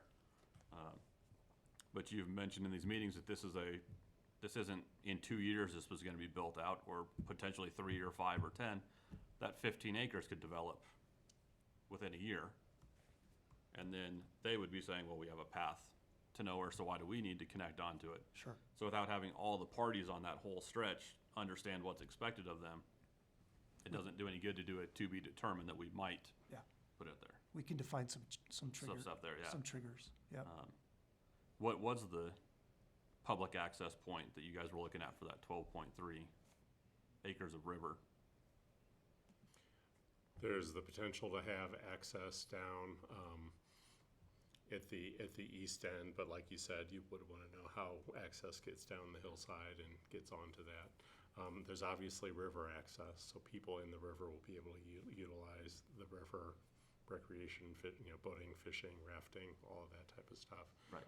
So it's really that east end has that 1.5 acres of land area. That's Land area there. And then, just as a reminder, there's the city park across the river, Right. right? So, I don't know how many people are gonna wade the river to get across, To get across. to access this Yeah. parcel, yeah. Right. You know, I could see a potential of having an issue where people wanna park on the road to the east of tract 1 and then think that they can walk down beside tract 7 on the east end, which could potentially cause issues with your development. I think it's a great parcel for the town to have, but if we can't access it, doesn't do our citizens any good. To say we have this, go to the other side of the river and swim across to visit it. Yeah, or maybe carve a little sliver on the west side, because someday, you know, that trail that goes underneath County Road by the river, if the town ever wanted to put, you know, some sort of bridge that connected that across to the dog park, you know, it would be nice if we had the space for the bridge, if we had a little sliver of land next to this potential bridge just for river access. For river access. You know, just, I like that idea a lot better. yeah. Yeah, I just wanna make sure it's accessible. Sure.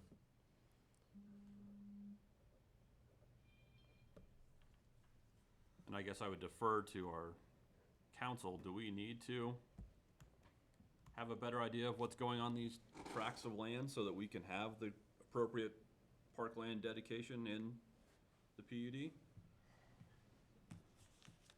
So we will have the zoning because the PUD will, be approved as part of the sketch plan PUD and the amended ADA. And yeah, I mean, we should have, there will be paragraphs in that agreement that talk about open space and parkland dedication. And with respect to, for example, the multifamily parcel, we can set some standards in there. We're not going to identify the exact area where a park is going to be, but we know that's going to be multifamily. Kids need a place to play. We can set some standards in the ADA that at the time that a site plan application is reviewed can be implemented through that process. Okay. And I understand, and I guess for the development team, that what we're trying to avoid is the situation that occurred at Stony Ridge, where the annexation agreement from 20 plus years ago simply lacked clarity and the town did not have the best leg to stand on to get the necessary park improvements put in place. So I appreciate this is coming from some unfortunate experience the town has had with respect to this issue. And if I can clarify the math a little bit, we do know there are 72 units in Lot 1, 72 family units potentially in the remainder of the multifamily project, 16 potential single-family units. So mathematically, we know kind of what the cap is on residential in the project, so we can work backwards with the math and figure out X number of square feet of active parkland per resident or per unit or whatever the case. So I guess I'm just saying we can work through those details, I think, with where we are right now and where we need to get with your staff, if that's okay before the next meeting. Yeah, that's fine. I don't wanna waste your guys' time. Yeah, no, we appreciate it. So I wanna make sure that we all have a clear path of where we wanna be in 2 weeks. Okay. I'd hate you guys to come back and well, that's not what we wanted. Yeah. And have you guys have to go back and change things again, so.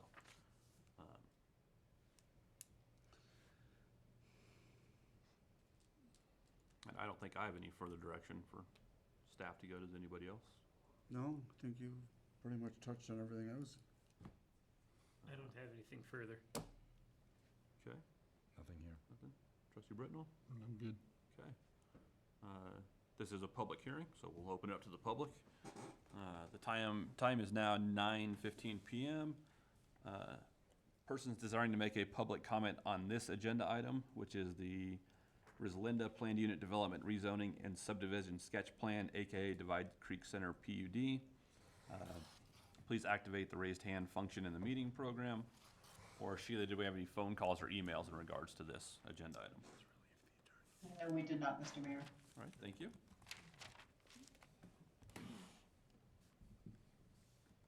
I do not show any raised hands, Mr. Mayor. Thank you very much. And would anybody from the public in the chambers with us like to discuss this agenda item? All right. Okay. Seeing none, the time is now 9:16 PM, and I will close the public hearing and open up to further discussion by the board or a motion. So our motion would be to continue the public hearing for this agenda item until the July 25th. We continue to what, the July 25th meeting? Correct. Mr. Mayor, make a motion to move the planned unit developing, rezoning, and AKA Divide Creek Center to the July 25th, 2022 meeting, or July 25th. I'll second. A point of clarification, that is the public hearing for both the rezoning and for the subdivision sketch plan. The rezoning and sketch plan, yes. So Trustee Seifert has made a motion to continue the public hearing in regards to the Rislinda Planned Unit Development, Rezoning, and Subdivision Sketch Plan, AKA the Divide Creek Center PUD, seconded by Trustee Clausen. All's in favor? Aye. All's opposed? Motion carries unanimously. Thank you guys for joining us again Thanks tonight. for your input. We Yeah. appreciate it. Yes. Thank you. Have a good evening.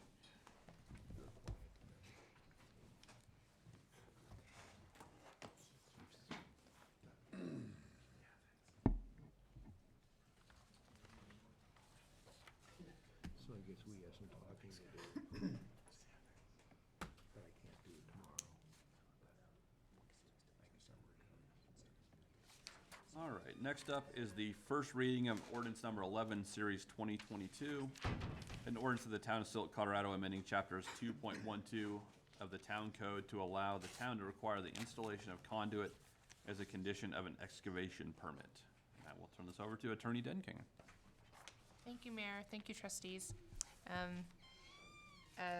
Several meetings ago now, you requested that staff prepare a draft of an ordinance that was a dig once or a shadow conduit ordinance that would essentially require the opportunity for the town to ask folks who were excavating town streets and the town right-of-way to install what's called shadow conduit. Essentially, it's empty conduit tubes through which cable, mostly communications cable, like fiber or broadband cable, could be run while the street has already been opened up for digging or trenching or excavation.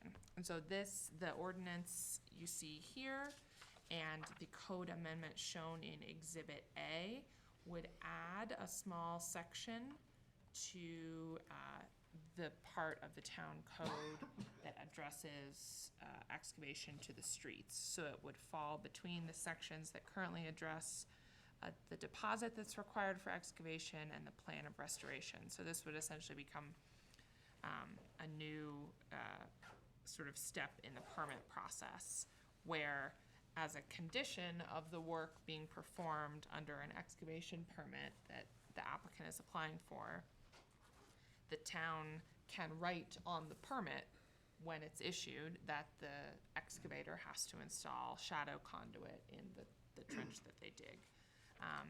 And this gives the town some discretion to require the installation of that conduit. And it gives the applicant a good idea of when that would be required. So the three circumstances are excavation across the entire paved width of a roadway. So if the excavation goes across the street, excavation of 100 feet parallel to a roadway, so if it goes along a street or another right-of-way for 100 feet, or something that provides a similar opportunity to install shadow conduit. So maybe it's not entirely one of those things, but it provides a similarly large enough opening in the street where it would make sense to install that. And then the permit applicant would also be required to submit a GIS file showing basically the as-built location of this installed conduit. And it has a conduit size requirement with the discretion of the town administrator or public works director to require a larger conduit diameter. So this ordinance is similar to a few others in Colorado. For example, Avon, Basalt, and Carbondale all have ordinances with pretty similar language to this. There are some cities and towns across Colorado that have enacted more comprehensive, what are called dig once frameworks. So that is more, instead of just one section in the excavation permit section of the code, it's generally another article somewhere in the code that addresses like a comprehensive framework for coordinating the opening of town streets whenever that occurs. You know, Silt could consider something like that, but I think for a town of Silt size and just in terms of the number of staff available and things like that, this is a good targeted way to require installation of conduit when the streets are already opened up without, I think, too much more administrative hassle for the town. So with that, I'll let you ask some questions and we can discuss this ordinance. Question for Trey, you think 2-inch minimum is enough, or you think it should be bigger? Depends on what you're running through it. Yeah, well, that's what I'm saying. Yeah. I mean, you know, 2-inch minimum would work for most fiber optic, phone, cable, Yeah, that's true. things like that, but it depends on how much you want to put through it.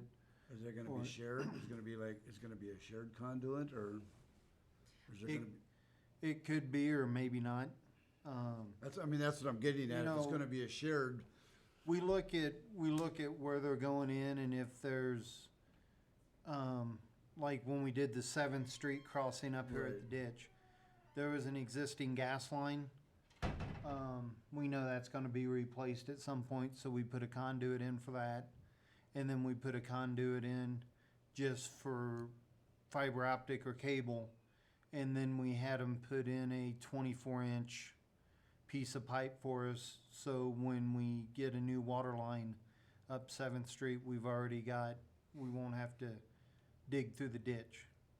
no, I just check. I mean, if you think. Would 2 it make inch- sense maybe then to have that wording instead of saying the minimum size must be 2 inches, to have it be, the conduit may be no smaller than 2 inches, but can be larger based on your something, I don't know. Well, that's kind of what it Same says. thing, The yeah. minimum is 2 inches. Right. So you're not gonna put anything smaller than 2 inches in the ground. And to be clear, this would just address like shadow conduit. I think the larger pipes that you're talking about, Trey, like a future capacity for a water main, that would probably have to be like on a project by project basis with the excavator, because that's, you know, Yeah. throwing a 2 or 3 inch like empty conduit into a trench is like a little different than putting in what you're talking about, like a larger water pipe. Okay, I you know. clarify. I just curious. And Okay. this is designed so that over time, essentially, what happens is when the streets get opened up, empty conduit gets put in there, and then the town is able to have a file, like a map file, where all of those things are. And then over time, over the course of several years, there becomes like sort of an underground network of empty conduit that then the town can use to run fiber communications cables, or that other folks can the town can grant access to other folks to use those. And there's no guarantee that these would all connect in a comprehensive way necessarily to form a network like you would if you were building it from scratch. But this is, I think, at least a way to provide for some benefits when the streets are being opened up, so that this is one use that for which they wouldn't have to be opened up again. Well, if see, that yeah, makes that's probably the sense. biggest benefit of it is the fact that not having to reopen the streets just to do for a phone line or something like that, it's already been there. Is there any language in the exhibits that specifies a low voltage usage or usages? I should be more specific or more No. general? So the exhibit A is just this one page, and the only technical, and this would be the new, this would be the new text of the code, so section 12.12.045. And so the only, technical specifications are that an ArcGIS file must be given to the town showing the location, and that the minimum size must be 2 inches in diameter. This doesn't necessarily say anything about the eventual use that could be installed in the conduit. Because you generally don't put high voltage and low in the same conduit. So is there a risk, and I'm asking everybody, I know I'm looking at you because I feel like we're having the conversation, but the larger question to the whole body is, if the conduit gets used by someone putting high voltage usage in it, then the data company can't come behind them and put it in the same conduit. Right. So do we specify low voltage, or do we specify that they run two? One for potential high voltage use and another for low? That's what I wondered, because we don't have a quantity in here, so someone could come in, we could be like, oh, we want 50 conduits underneath the street. Well, and it's gonna be, first in is gonna say, oh, there's a conduit there, let's run that wire through it. And then if the next person or the next party is a different use case, they can't use it, and we've defeated the purpose of dig once, because now we're digging twice. Or they may use it and disrupt the use of the first person. Exactly. Oh, yeah, they might say, oh, I checked in with GIS, they said this was here, I saw low voltage in there, but screw it. It's not gonna bother the high Well, voltage, so they may use it Yeah, regardless. they can't use it unless we tell them they can. Well, And you also have to look at it as standpoint, 95% of the time when a road gets laid open, it's us doing it. How many conduits do you want to pay to put in the ground at that point? Because we're gonna make them do it, but 95% of the time, they're doing a job for us that's laying these roads open, and they're just gonna build the cost of putting these conduits in back to us. What's the cost of doing it twice? Cutting the road open, excavating. Well, it, putting conduit that in. would not fall on us. If somebody else wanted to lay something in that road, fiber optic, electric, or whatever, and it wasn't part of the town, that cost would be borne by somebody else. That third party. Third party. Exactly. Oh, okay, that's, It makes practical sense to me, and I've dealt with a lot of IT infrastructure in the past, particularly at Valley View Hospital in Glenwood. Whenever we brought a vendor in to run conduit for data, we always had them run a separate one for high voltage with the intention of keeping them separate but making sure they were both there. They were already blowing holes in walls and going up and down elevator shafts. It was more expensive, but the overall savings outweighed that initial cost. Yeah. Yeah, conduit's fairly cheap. Well, how much high voltage are we running through conduit through underneath the streets as there is? Usually if we do a project, we have an account with Excel called the 1%. That money gets put into all the time, and if we drop high voltage like XL underline, it's paid for out of that account. We used it on 8th Street when we dropped a lot of lines out of the sky and put them underground. So usually if something like that happens, it's in coordination with a project we have going on, and we're trying to clean up the skies by dropping power lines out of there as we build. And I think our townspeople are gonna want more of that, right? They're gonna want fewer telephone poles, and when we can, run it under. I mean, Trey, I think this goes to what you're saying. My understanding is that generally the undergrounding of actual electrical lines, which you're referring to as high voltage, is going to be kind of a separate project, and that Excel's not just gonna run a power line through a 2-inch conduit pipe. We could, I think probably I just want to specify low voltage use cases to prevent Okay. it Yeah, in the no, first that's a place. good- To make it This is a good- abundantly clear, if you're running high voltage, this is not available to you. Or again, do we have them run too? Yeah, and I- I think the point, I think your feedback is important because what this addresses just the installation of this and not necessarily the use. And I think I need to go back and think about how to address the use of the conduit that's installed and talk with Trey about it as well and understand if we want to try to do it in this particular part or if there's a separate part that we need to kind of adjust to clarify And I can, the use of this once it's in the ground. and I can check with XL also, but I think the majority of the time when we underground electric, it's a minimum of 4 inch. Yeah. So anything under 4 inch, they probably will not run, high voltage lines through. Cramming it in there. And if it's an XL Energy project, they're gonna install their own conduit anyway. So basically, the town's gonna be present pretty much at any time there's conduit thrown in there, right? Yes. Okay, that's what I was getting at, so somebody just doesn't throw in a 2 inch and go, and pretty soon, it's not close to big enough. So that's what I was kinda getting at, just to make sure. Because, conduit can settle and move, and pretty soon you're down, it's like somebody dumps it in and you weren't there, so that's what I was just making, as long as you're there, that's fine, so. The timing is ideal too, thinking about the municipal broadband conversation and the last mile is gonna be traveling these conduits. I mean, I'm pretty sure that was the conversation that inspired the. No, the timing is ideal. Interest in seeing some sort of ordinance like this and discussing how, so this is the first step, and I think this is the first reading of this ordinance, so I think the next step, you could approve it on first reading with suggested changes. With You could- clarification on usage of, Yeah, you could also continue the first reading and request substantive amendments at a continued first reading.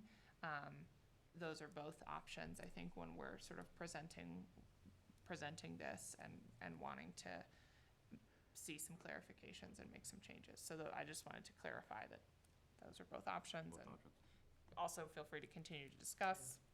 I do have a question. On the opening of 100 feet or more parallel to a roadway, I mean, if you have two properties that are 100 feet and they're required, and the middle property is 50 feet, and they do something, do you want to address that somehow, or? I'm not sure I follow. Are the properties on opposite Well, it sides of the road? says, to require an opening of 100 feet or more parallel to a roadway. So if you have two lots develop and they're 100 feet, then you have two 100-foot conduits because it's 100 not- feet or more parallel. it's not But if you have the middle lot develop and it's only 50 feet wide, see what I'm saying? Do you Yeah. require them to connect to the 200? But this isn't a lot development, this is out in our roadway, in our right of way. Yeah. So if you're developing a lot, you're not required to put the shadow conduit in. It's in the roadway. Okay, or yeah, in the okay. I was right-of-way. just wondering, just because it said parallel to a roadway, so I didn't know how that. You I didn't know what need- I'm trying to? Yeah, I see would what be you're on the saying, if private, this yeah. lot develops Yeah, in and that I see one, what you're saying, and the yes. middle one doesn't, you got two conduits that don't even, Yeah, and I didn't know if there's. That's a private developer individual, right? Who's I- not gonna run it? I think that Yeah.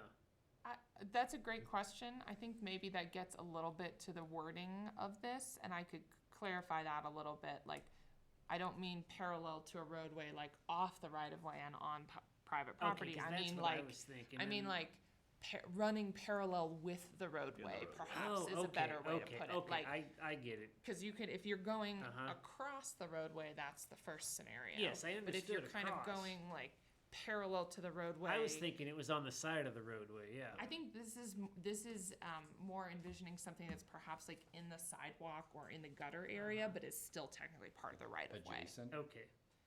Yeah, or like I could just say in the right of way. In the right of yeah, way. in the contiguous- right of way. Yeah, yep. Okay. Yeah. All right. Yeah, and I guess. that's a good point. Yeah. With Derek's thing, I think we should make it two conduits. It gives you way more options. Okay. Well, we also don't know the next connection type that's gonna be used. I don't wanna get too far ahead of the curve here, but it's not that far off. The fiber's gonna be obsolete. Yeah.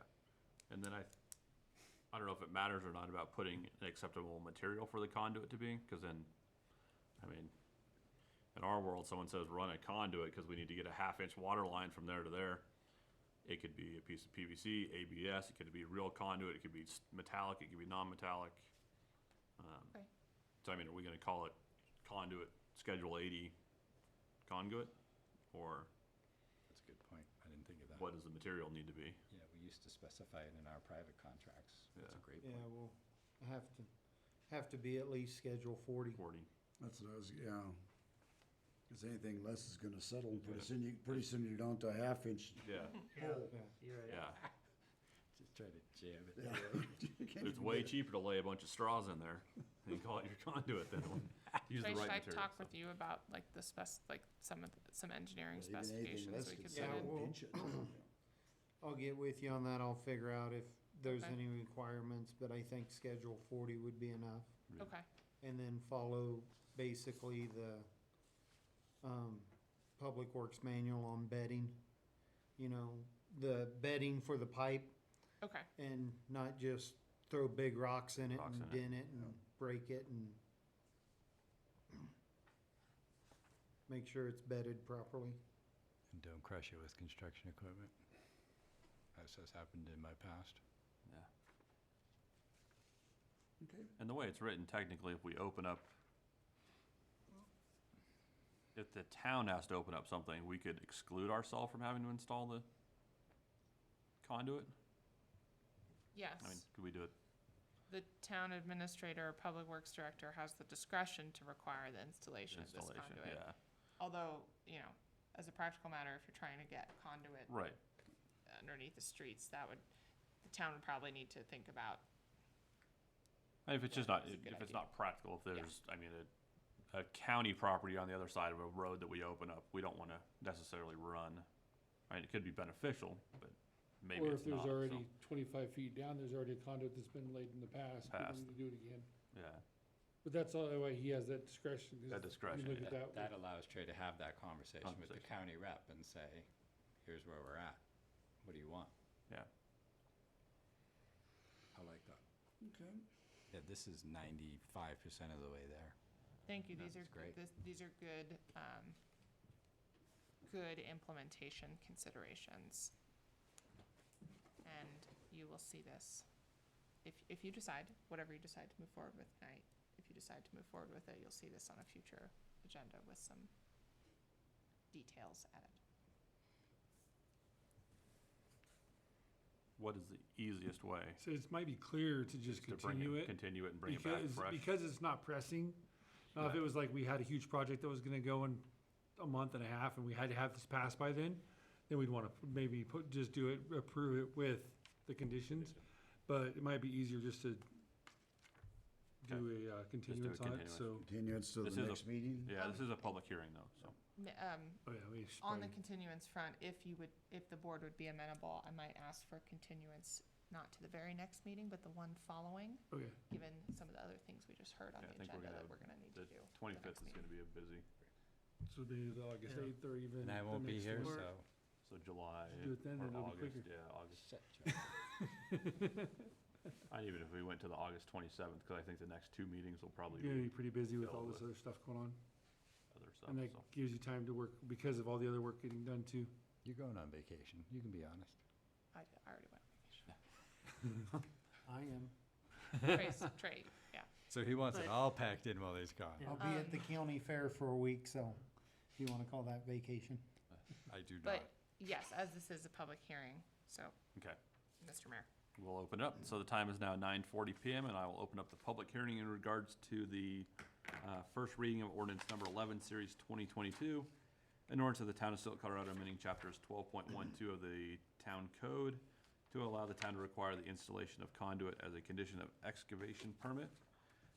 Persons desiring to make a public comment on this agenda item, please activate the raised hand function in the meeting program. Or Sheila, any phone calls or emails in regards to this agenda item? No, I did not hear from anyone. Okay, I have no raised hands, Mr. Mayor. all right. And we have nobody from the public left in the chambers with us. So the time is now 9:41 PM, and I will close the public hearing and open up to further discussion by the board or a motion. Nothing here. Mr. Mayor, Oh, I I- make a motion Oh. to continue the first reading of ordinance number 11, series 2022 to the August, what did we say, 27th? I don't think Chris had. I just had one comment. Reading the ordinance, it does say to facilitate the deployment of shadow conduit that can be accessed during future installation of broadband networks. So it does specify between high voltage and That should be updated to just say low voltage then, low voltage. only because Yeah. we don't know what the use cases may be.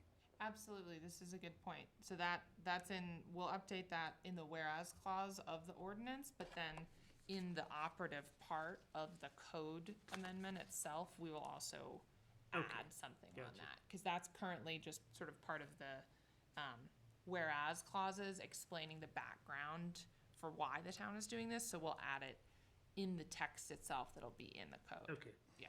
All right, sorry to interrupt you. No, that's a Good great catch. point. It's a good catch. So we have a motion by trustee Britnall to approve the first reading, or to continue the first reading of ordinance number 11, series 2022. Do we have a second? A second. All right. August 8th meeting, 22nd. August 22nd. 22nd? Yeah. Okay. That motion was seconded by trustee Hanrahan. All those in favor? Aye. All those opposed? Motion carries unanimously. All right.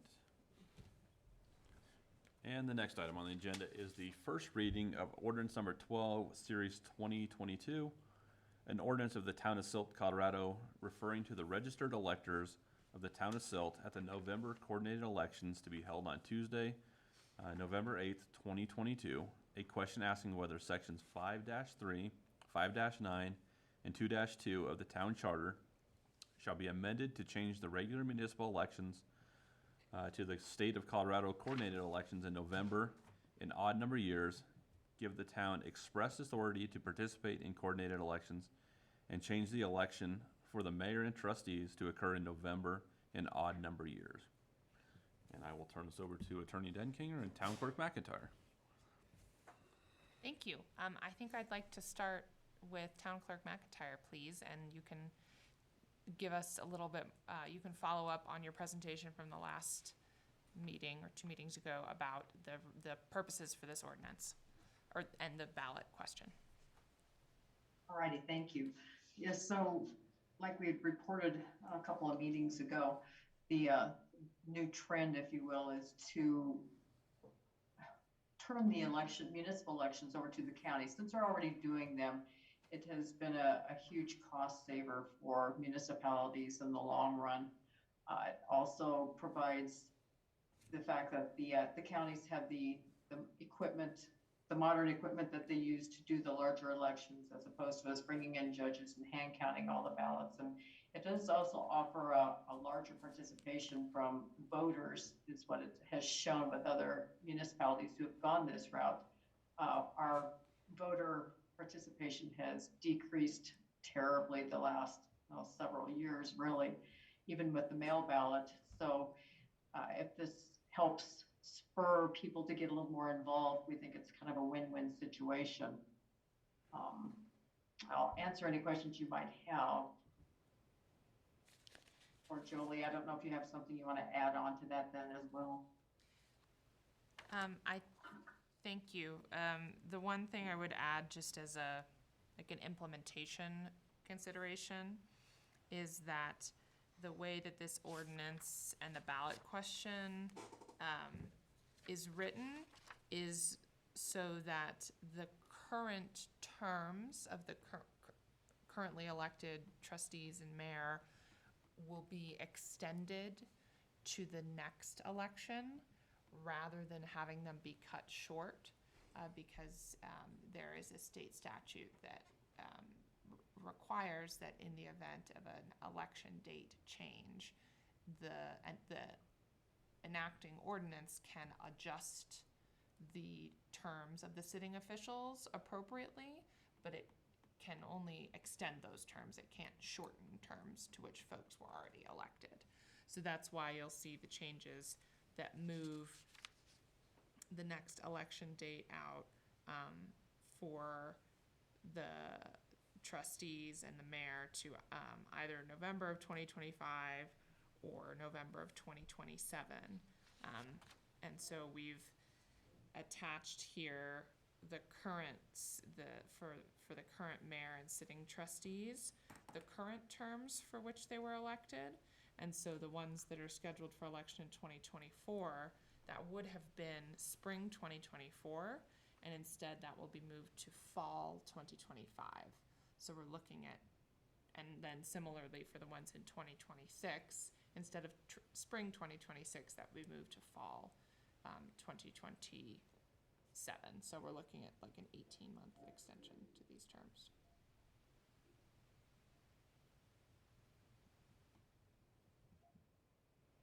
Any questions? I don't have any questions. I just think it feels odd to be voting on this because it's like voting for yourself to sit on this board for longer than the citizens elected you to be here for. Well, all we're doing is voting to get it put on the ballot, and they have yeah. to approve the ballot measure. That's And the statute doesn't allow us to make it shorter, because Right. that's still basically the option. yes, you're you're correct. It is clear, it seems odd. It's like the last time we were on this board and we voted for a pay increase. It's just an odd feeling to I was thinking the same thing. Gee, I think I'll stick around longer, right? You're correct that this ordinance is referring the measure to the ballot, and that's all that it's doing, and then it's just specifying the change in the terms as an administrative matter if this is approved by the voters. If that gives you some comfort. It makes sense in every other way, though, to Sheila's point. It does, It's more yeah. efficient. They have far more infrastructure, personnel, and tools to manage an election than we do here. I mean, it's just a It makes no-brainer. sense, yeah. Yep.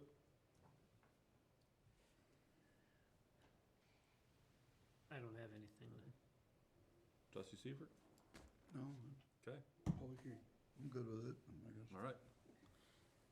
If there's no further comment, this is a public hearing, so the time is 9:48 PM, and I will open up the public hearing for the first reading of ordinance number 12, series 2022.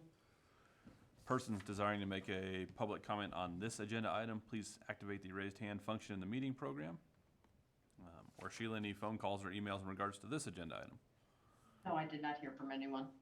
Okay. I do not show any raised hands. All right, thank you. And we have nobody from the public in the chambers with us, so the time is 9:49 PM, and I will close the public hearing and open it to further discussion by the board or a motion. Mr. Mayor, I will make a motion to approve the first reading of ordinance number 12, series 2022. Second. All right. We have a motion by trustee Clausen to approve the first reading of ordinance number 12, series 2022, seconded by trustee Britnall. All is in favor? Aye. All opposed? Motion carries unanimously. Thank you very much. And next up is administrator and staff reports. Turns over to Administrator Lehman. Thanks very much. Just a couple of things I wanted to highlight. Some of your staff are going to a baseball game down to see the Grand Junction Rockies play on Friday night. We'd like to extend an invitation to you all, and but I need to know quick because I got to Isn't it make Thursday arrangements. night? Friday night, 15th. Friday night, the 15th. I cannot go. Why did I think it was Thursday? I am also unavailable. Okay. Well, how about let me know after the meeting if any of the Sounds like a rest plan. of you want to attend. We'll sign you up. You said quickly. Yeah. You said quickly. Yeah, well, that was quick. Thank you. I'll mark you down. OHV progress, as you know, we did, the Garfield County Commission voted on last Monday, or Tuesday, on second reading to pass that ordinance. So we are good to go with using OHVs as of August 14th, I think is the date that it becomes effective, north of town up to Squirrel Valley. So as soon as that becomes effective, we'll promote that. And we'll start working with CDOT to see what we can do about getting them allowed on 9th Street over the highway from KOA and Holiday Inn Express. And then I attended the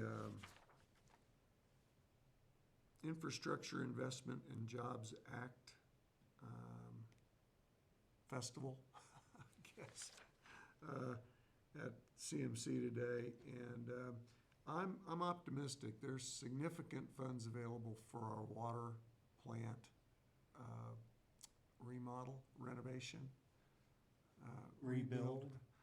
And I think that, I think we're gonna be in good shape, and of course, I don't wanna be overly optimistic, but I'm you know, I'm feeling pretty good about things.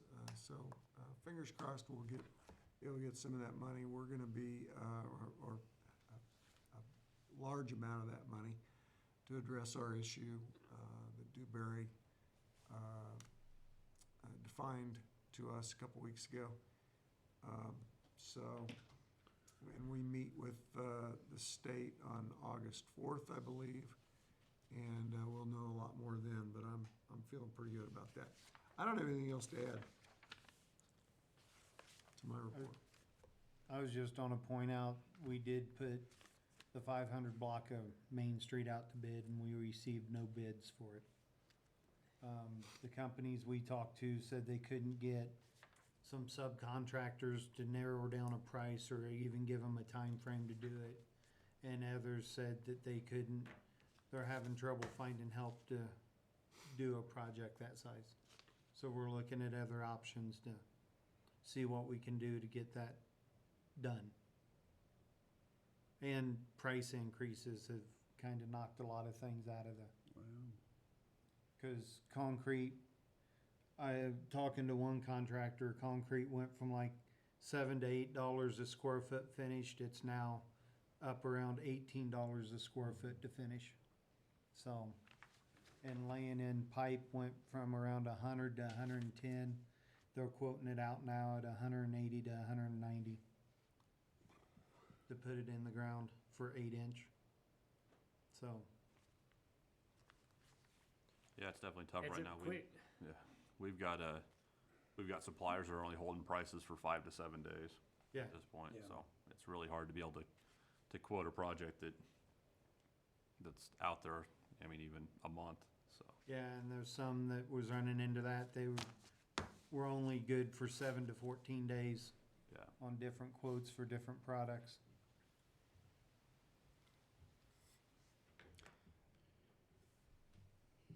And if you haven't been over to Silt Island Park lately to see Trey's handiwork, you should go over and take a I was look there at today, that. it looks Boat ramp access is really, looks nice over there. Yes, and thanks to Paula Stepp, Middle Colorado Watershed Council, they were huge in helping us get that done with some grants and other things. It'll be really interesting to go on a Saturday, on a weekend, and see how it looks versus on a Monday when it's dead. Yes. Awesome. Anything else from any other staff members?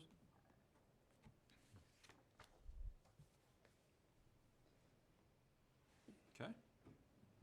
If not, we'll move on to updates from the board and board comments. Start with Trustee Henry. Two things quickly. Number one, I'm gonna be gone, during the next meeting, which I think is July the 25th. So I won't be able to attend that. And then, the only other item I have is I want to add an agenda item for the next meeting after the July the 25th, so that would be August the 8th. If we're not already full, it sounds like it's gonna be a busy night anyway. But the item I wanna add is I want us to start having a discussion about coming up with a policy regarding affordable housing. It's come up as an additional item related to some recent larger development conversations. and the town does not currently have a policy. I think we need to craft one. I'm not assuming I'll get my way, judging by the comments in the prior discussions, but I think that's all the more reason to generate a consensus and to get it codified, especially with all these big developments coming down. So if possible, I'd like to direct staff to put that on the agenda either for August the 8th or the next meeting after that.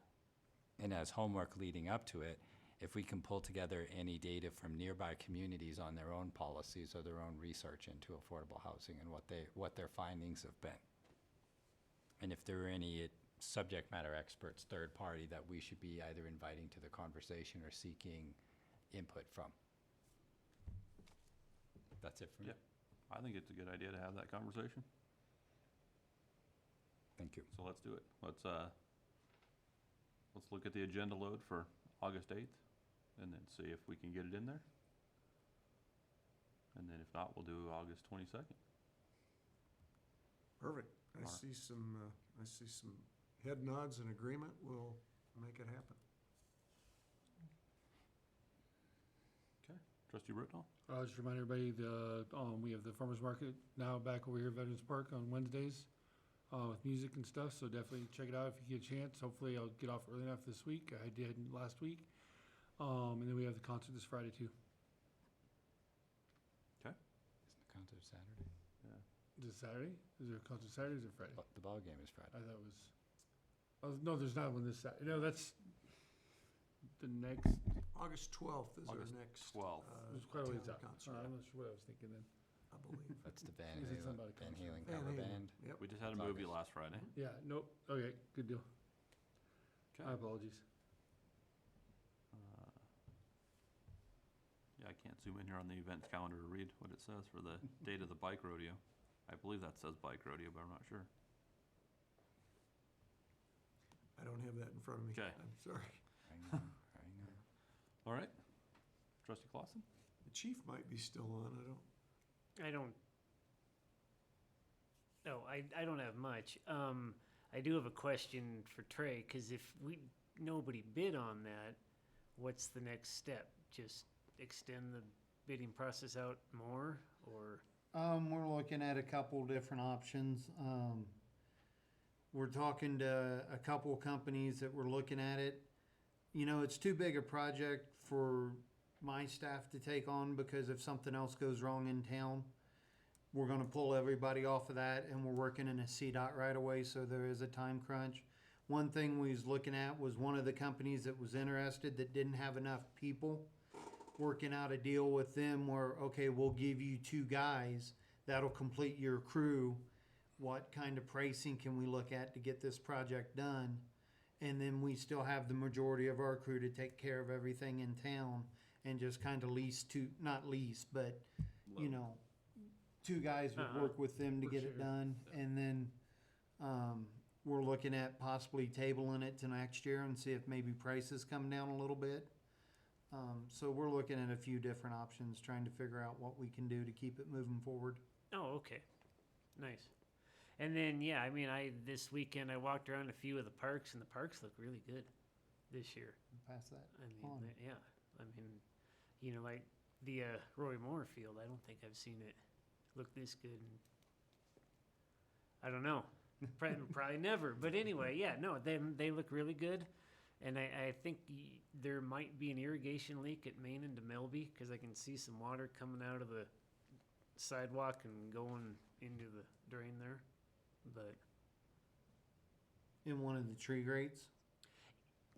it's right at the the crosswalk. What am I trying to say? You know, the metal, the plates with the dimples on it.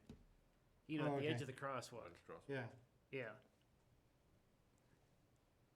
Truncated domes. Yeah, those, yes. Yeah, it was kind of there, you know, but, yeah. Okay. All right. Trustee That's Seifert? all I have. Not much else. Thanks, staff. We had a lot accomplished tonight, so, a lot of done. Do we have an update on what's going on with Ninth Street and the paving job on that? Which part? The whole thing? There's a couple, yeah. I mean, whether I'll it's, defer the part of it to Trey, and then I can tell you about. Right there at 9th and Grand, that's a temporary patch by XL. Well, they went in and did their stuff. We are working with Frontier Paving. Scheduling is the biggest thing right now to get them back in here, but they are, we have some paths and stuff that we're gonna do later this fall, and we're gonna schedule 9th Street in at that time to get, we're still working on exactly what we're gonna do, because there is still one spot that needs to be fixed again, so we'll probably fix it. Well, not again, but it's a new spot. Fix it, and then, one of the options we're looking at is from like Grand up to Orchard, where all of the patching is going on. Either doing an overlay or milling it down and, getting them to repave it. So we're still working on exactly what we're gonna do there. But it looks like it's gonna be the fall. okay. I'll express it again that I think they need to come in, mill that road, and redo it. We didn't pay for a patched road. We didn't pay for an overlay road that's got bad asphalt underneath of it that could potentially settle again. I mean, I really think if that's not the direction we're gonna go, that it's probably time to get our attorneys involved in looking at the contract we had, what was expected from that project, and get it done the correct way. Of course, they want to patch it because it's the cheapest option. In 2 years, when that road fails, are they going to come back in and mill it then and redo it for us? You know, we have a warranty period we're going to be out of, and that's taxpayers' money that I look at being wasted at this point. I agree. So, other than that, I got nothing else. Oh, I got one quick question for Trey. Who do we talk to on, or review the speed bumps at the end of each of the concrete the roundabout? Man, they were getting heaved up again in front of the pizza place and that. I mean, they're getting. CDOT. CDOT. I know some of them are just, man, you got to be careful going over there. That one, especially coming this way, that thing's getting a pretty good hump in it. And the one coming off the bridge. The rest of them aren't too bad, but those two are, I've noticed they're getting pretty good. I will call them again and see if we can get them in here. Get them in there. Thank you. Awesome. And yep, thanks staff for everything you guys do. And next item on the agenda is adjournment. Make a motion to adjourn, Mr. I'll Mayor. second. All right. Motion by trustee Seifert to adjourn the meeting, seconded by trustee Clausen. All's in favor? Aye. All's opposed? Motion carries unanimously. So,